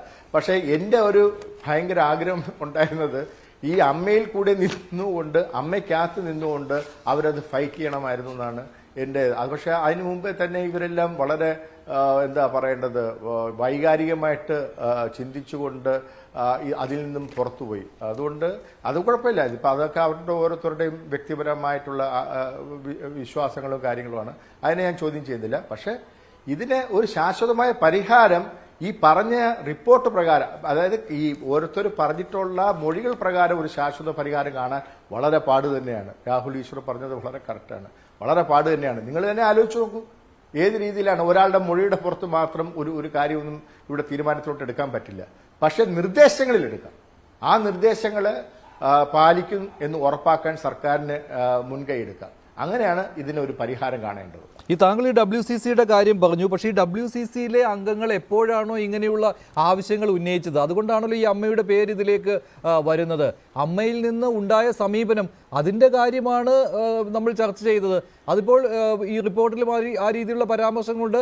കമ്മിറ്റിയുടെ മുൻപാകെ വന്ന മൊഴികളിലും അങ്ങനെ തന്നെയുണ്ട്. ഈ WCC ഇത്തരം കാര്യങ്ങൾ തുറന്നു പറഞ്ഞപ്പോൾ അവരോട് ഏത് സമീപനമാണ് അമ്മ എന്ന സംഘടന സ്വീകരിച്ചത് എന്ന് അത് നമ്മളും കണ്ട കാര്യങ്ങളാണല്ലോ ശ്രീ മഹേഷ്. നോക്കൂ മഞ്ജുഷേ, ഇപ്പം ഒരു ഇലക്ഷൻ സമയത്ത് ഇവർക്കൊക്കെ നോമിനേഷൻ കൊടുത്തുകൊണ്ട് ഇതിന്റെ ഒരു എന്താണ് സംഘാടക സമിതിയിൽ തന്നെ വന്നുകൊണ്ട് കാര്യങ്ങൾ അവർക്ക് ചെയ്യാമായിരുന്നു. അതിനുള്ള ഒരു സ്പേസ് കൊടുക്കാൻ തയ്യാറുമായിരുന്നു അമ്മ. പക്ഷെ അതിലൊന്നും അവർക്ക് താല്പര്യം ഉണ്ടായിരുന്നില്ല. ഞാൻ പറയുന്നത്, ഞാൻ നടിയുടെ പേരൊന്നും പറയുന്നില്ല. അവർക്കൊക്കെ അവർക്ക് വേണ്ടി മാത്രമായിട്ട് ഒരു സ്പേസ് ഒഴിവാക്കി വെച്ചു ഇതിന്റെ തലപ്പത്ത് വരാനായിട്ട്. പക്ഷെ അവർ അത് വരാൻ താല്പര്യം കാണിച്ചില്ല. എന്നിട്ട് പുറത്തിറങ്ങിയിട്ട് പുറത്തു പോയിട്ട് തിരിഞ്ഞു നിന്നിട്ട് അമ്മയെ കുറ്റം പറയുന്നതിനോട് എനിക്ക് അത് യോജിക്കാൻ സാധിക്കില്ല. പക്ഷെ എന്ന് പറഞ്ഞുകൊണ്ട് ഞാൻ വീണ്ടും പറയുന്നു, WCC ചെയ്ത ആ ധീരമായ പ്രവൃത്തിയെ, അവർ ചെയ്ത ഈ ഒരു ആർജവത്തെ ഞാൻ കുറച്ച് കാണുകയല്ല. അതിനെ ഞാൻ എന്നും അഭിനന്ദിക്കുക തന്നെയാണ്, മനസ്സിലുണ്ട്, ഞാൻ സന്തോഷിക്കുക തന്നെയാണ്. ഇത് പക്ഷേ ഈ റിപ്പോർട്ടിൽ പറയുന്ന ഒരു ഭാഗം, അതിനോട് താങ്കൾക്ക് യോജിപ്പുണ്ടോ? 133 പേജിൽ 264 താങ്കൾ വായിച്ചിട്ടുണ്ടോ എന്ന് അറിയില്ല. WCC members have a strong case that they were all banned from cinema because they openly stated undesirable things that happened in cinema. None of them is given any chance to work in cinema. They are practically kept away by those who are offended by what members of WCC stated openly against the atrocities in cinema and from the association Amma. അപ്പോൾ ഇവരുടെ ചാൻസുകൾ നഷ്ടപ്പെട്ടു എന്നുള്ള രീതിയിൽ തന്നെയാണ് ഇതിപ്പോൾ 264 പാരഗ്രാഫിൽ എനിക്ക് പെട്ടെന്ന് കണ്ടപ്പോൾ താങ്കൾ ഈ പറഞ്ഞ ആ കാര്യമാണല്ലോ, അതിൽ നിന്ന് ഭിന്നമാണല്ലോ ഈ റിപ്പോർട്ടിലെ കാര്യങ്ങൾ എന്ന് പറഞ്ഞപ്പോഴാണ് എനിക്ക് അത് വായിക്കേണ്ടി വന്നത്. മഞ്ജുഷേ, അമ്മ എന്ന് പറയുന്നത് ഒരു തൊഴിൽദാന സംഘടനയല്ല. അമ്മയ്ക്ക് ഇവർക്ക് എല്ലാവർക്കും, അമ്മയുടെ മെമ്പർമാർക്കൊക്കെ തൊഴിലുണ്ടാക്കി കൊടുക്കുക എന്നുള്ളത് സംഘടനയില്ല. അവരുടെ അഭിവൃദ്ധിക്ക് വേണ്ടി, അവരുടെ നന്മയ്ക്ക് വേണ്ടി പ്രവർത്തിക്കുക എന്നുള്ളതല്ലാതെ അവർക്ക് തൊഴിലുണ്ടാക്കി കൊടുക്കുക എന്നുള്ളത് അമ്മയുടെ ഇതിനകത്തല്ല. പക്ഷെ അമ്മയ്ക്കുള്ളിൽ നിന്നുകൊണ്ട് തന്നെ ഇത്രയും വലിയൊരു സംഘടന, 500 ചില്ലാനും സംഘടനയുള്ളതും എനിക്ക് അറിഞ്ഞൂടാ. ഈ WCC എന്നുള്ളത് അവരുടെ ശക്തിയെ ഞാൻ കുറച്ച് ആൾക്കാരുള്ളതുകൊണ്ട് കുറച്ച് കാണാനല്ല ഞാൻ ശ്രമിക്കുന്നത്. പക്ഷെ ഇതിനകത്ത് ഇത്രയും വലിയൊരു സംഘടനയിൽ നിന്നുകൊണ്ട് പൊരുതുന്ന അത്രയും പൊരുത്തല് വെളിയിൽ നിന്ന് ഉണ്ടാവുമോ എന്ന് ഞാൻ സംശയിക്കുന്നുണ്ടായിരുന്നു. ചിലപ്പം ഞാൻ തെറ്റായിരിക്കും, ഞാൻ പറയുന്നത് തെറ്റായിരിക്കും. പക്ഷെ അതിനെ അമ്മ എന്ത് പിഴച്ചു? അമ്മയ്ക്ക് എന്താണ്, അമ്മയുടെ മേലെ എങ്ങനെയാണ് പഴിചാരാൻ സാധിക്കുന്നത്? അതൊരു അനുബന്ധമായിട്ട് മറ്റൊരു കാര്യം കൂടി 268 പാരഗ്രാഫിൽ അതും WCCയും അമ്മയും തമ്മിലുള്ള ബന്ധത്തെക്കുറിച്ചാണ് അവിടെയും പ്രതിപാദിക്കുന്നത്. ഈ തുടർച്ചയാണ് ആദ്യം പറഞ്ഞ കാര്യത്തിന്റെ. It was pointed out that an actress who was getting a lot of offers from several sources earlier to formation of WCC stopped getting offers from movies for which she would have been considered normally. On an analysis of what has been stated before us, we are convinced that members of WCC are generally not considered for working in cinema for the mere reason that they are members of WCC who protested against atrocities in cinema. The only member of WCC who is getting several offers in cinema is the founder member of WCC about whom I have already discussed above. She is the only one woman who stated repeatedly that there is no problem for women in cinema and that she had not even heard about any sexual harassment on any woman in cinema, etc., which is far from truth. In this context, if her evidence is analyzed, we are persuaded to believe that she is deliberately not speaking against men or the industry only because of her selfish motive. അതായത് അവർക്ക് chance കിട്ടിയെന്നാണ്. WCCക്കെതിരെ സംസാരിച്ചു, ഈ committee മുൻപാകെ എതിരായിട്ട് ഒരു മൊഴിയും കൊടുത്തില്ല എന്ന്. അതൊരു ഫൗണ്ടർ മെമ്പർ ആയിരുന്നു WCCയുടെ.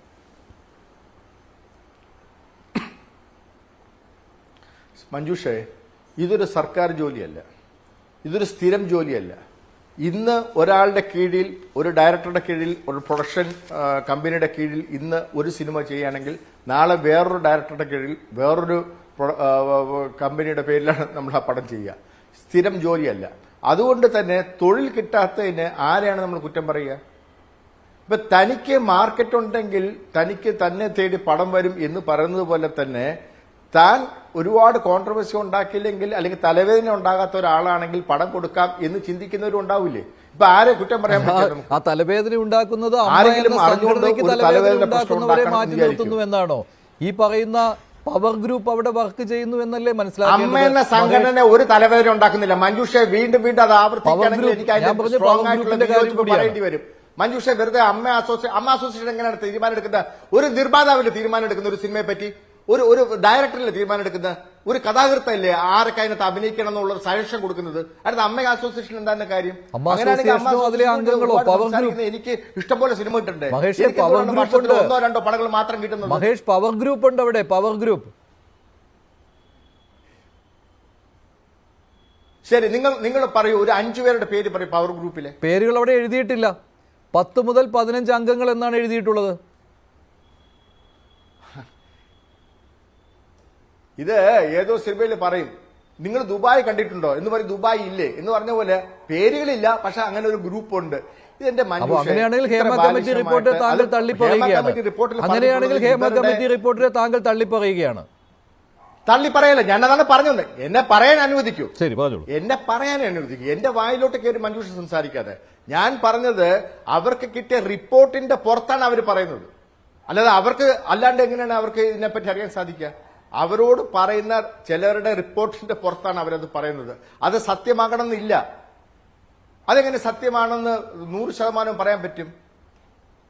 അല്ല, കമ്മിറ്റിക്ക് സ്വയം ഒരു വിലയിരുത്തലുണ്ടല്ലോ. അതിന്റെ ഞാൻ വായിച്ച പാരഗ്രാഫിൽ കമ്മിറ്റി സ്വയം വിലയിരുത്തൽ നടത്തിക്കൊണ്ട് തന്നെയാണ് ആ WCC മെമ്പറിന്റെ കാര്യം പ്രത്യേകമായിട്ട് എടുത്തു പറഞ്ഞിട്ടുള്ളത്.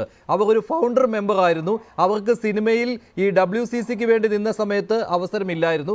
പക്ഷേ WCCക്കെതിരെ അവർ വരികയും സിനിമയിൽ ഒരു പ്രശ്നവുമില്ല, ഇങ്ങനെ ഈ WCC പറയുന്ന ആരോപണങ്ങളിൽ കഴമ്പില്ല എന്ന രീതിയിൽ മൊഴി കൊടുക്കുകയും ചെയ്തതിന് ശേഷം, അങ്ങനെ സ്റ്റാൻഡ് എടുത്തതിന് ശേഷം അവർക്ക് ഇഷ്ടം പോലെ അവസരം കിട്ടിയെന്ന് അത് വിലയിരുത്തലായിട്ട് തന്നെ ചൂണ്ടിക്കാണിച്ചിട്ടുണ്ട് മഹേഷ് ഈ റിപ്പോർട്ടിൽ. അതുകൊണ്ടാണ് ഞാൻ വായിച്ചത്. താങ്കൾ ആ ഭാഗം വായിച്ചിട്ടില്ല എന്ന് എനിക്ക് തോന്നി. അതുകൊണ്ടാണ് ഞാൻ വായിച്ചു കേൾപ്പിച്ചത്. അതായിക്കോട്ടെ, അത് അവർക്ക് കിട്ടിയ ഇവരിൽ നിന്നുള്ള ആ നടിയിൽ നിന്നുള്ള മൊഴിയിൽ നിന്നും അവർ മനസ്സിലാക്കിയ കാര്യങ്ങളാണ്. ഇതെല്ലാം തന്നെ പലരും കൊടുക്കുന്ന മൊഴിയിൽ നിന്നും അവർ മനസ്സിലാക്കിയ കാര്യങ്ങൾ വെച്ചിട്ടാണ് അവര് ഇതെല്ലാത്തിനും പുറമെ ഇത് എന്തിനാണ് ഈ ഹേമ കമ്മിറ്റി റിപ്പോർട്ട്? ഇതിന് ശാശ്വതമായ പരിഹാരം കാണാൻ വേണ്ടിയിട്ടാണ്. അല്ലാതെ ഈ ആരോപണങ്ങൾ പറഞ്ഞവരെ ക്രൂശിക്കാൻ വേണ്ടിയിട്ടല്ല. ആണോ? അല്ല, പരിഹാരം കാണാൻ വേണ്ടിയിട്ടാണ്. അവിടെയാണ് ഞാൻ സ്ട്രോങ് ആയിട്ട് പറയുന്നത്, ഇതിന് പരിഹാരമാണ് കാണേണ്ടത്, അല്ലാതെ ആരോപണ വിധേയരെ അവരെ കണ്ടെത്തിക്കൊണ്ട് അവരെ ക്രൂശിക്കലല്ല. ഈ ആരോപണ വിധേയരായ ആളുകൾ ഇത് നിർത്തുമെന്ന് താങ്കൾ കരുതുന്നുണ്ടോ ശ്രീ മഹേഷ്?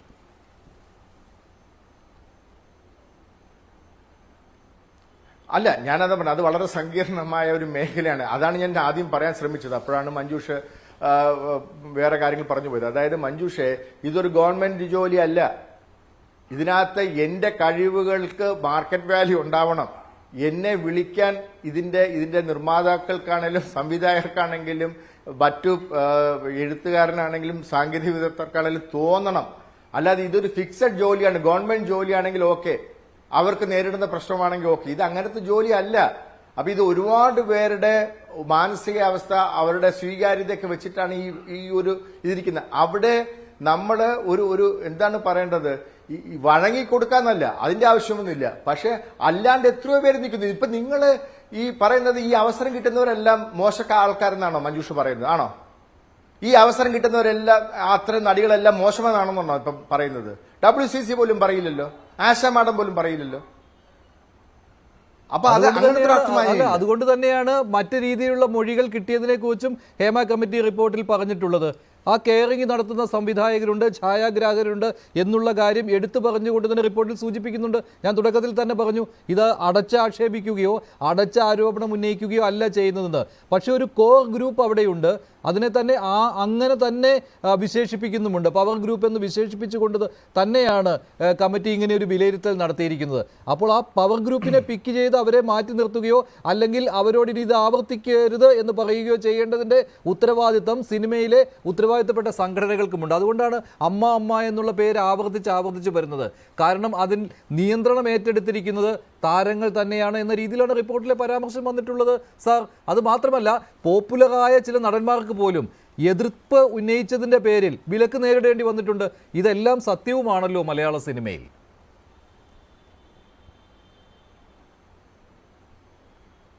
മഞ്ജുഷ, ഇത് മലയാള സിനിമയിലെ മാത്രം പ്രശ്നമല്ലെന്ന് ഞാൻ ആദ്യമേ പറഞ്ഞു. പിന്നെ തീർച്ചയായിട്ടും ഞാൻ അതാണ് വീണ്ടും പറയാൻ ശ്രമിക്കുന്നത്. ഞാനത് വീണ്ടും പറഞ്ഞിട്ടും മഞ്ജുഷിന് അത് മനസ്സിലാകാത്ത പോലെയാണ്. ഇത് 1-2 പേര് അല്ല, ഇത് കുറച്ച് ആൾക്കാരുടെ തീരുമാനത്തിന്റെ പുറത്താണ് ഈ ഇതിനകത്തുള്ള തൊഴിൽ കിട്ടുക എന്ന് പറയുന്നത്. തീർച്ചയായിട്ടും സൂപ്പർ സ്റ്റാറുകൾക്ക് അവരുടെ മാർക്കറ്റ് വാല്യൂ അനുസരിച്ചിട്ട്, കഴിവനുസരിച്ചിട്ട്, മാർക്കറ്റ് വാല്യൂ അനുസരിച്ചിട്ട് അവരിലോട്ട് പടം എത്തും. നമ്മുടെ സിനിമ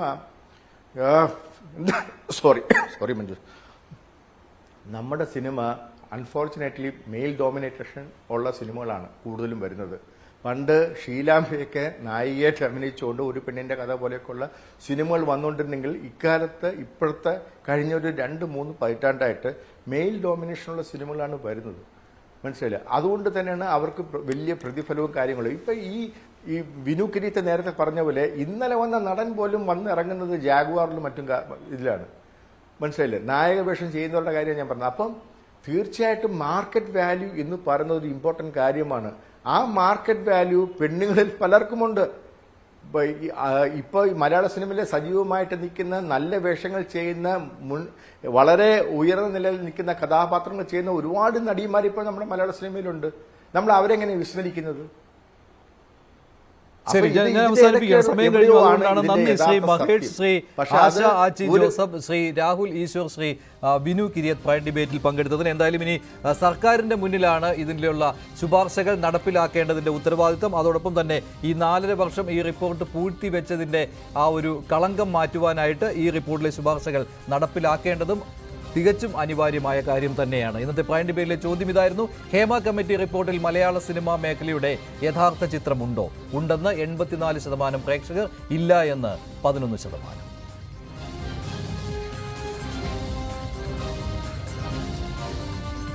പ്രൈം ഡിബേറ്റ് അവസാനിക്കുന്നു. നന്ദി, നമസ്കാരം.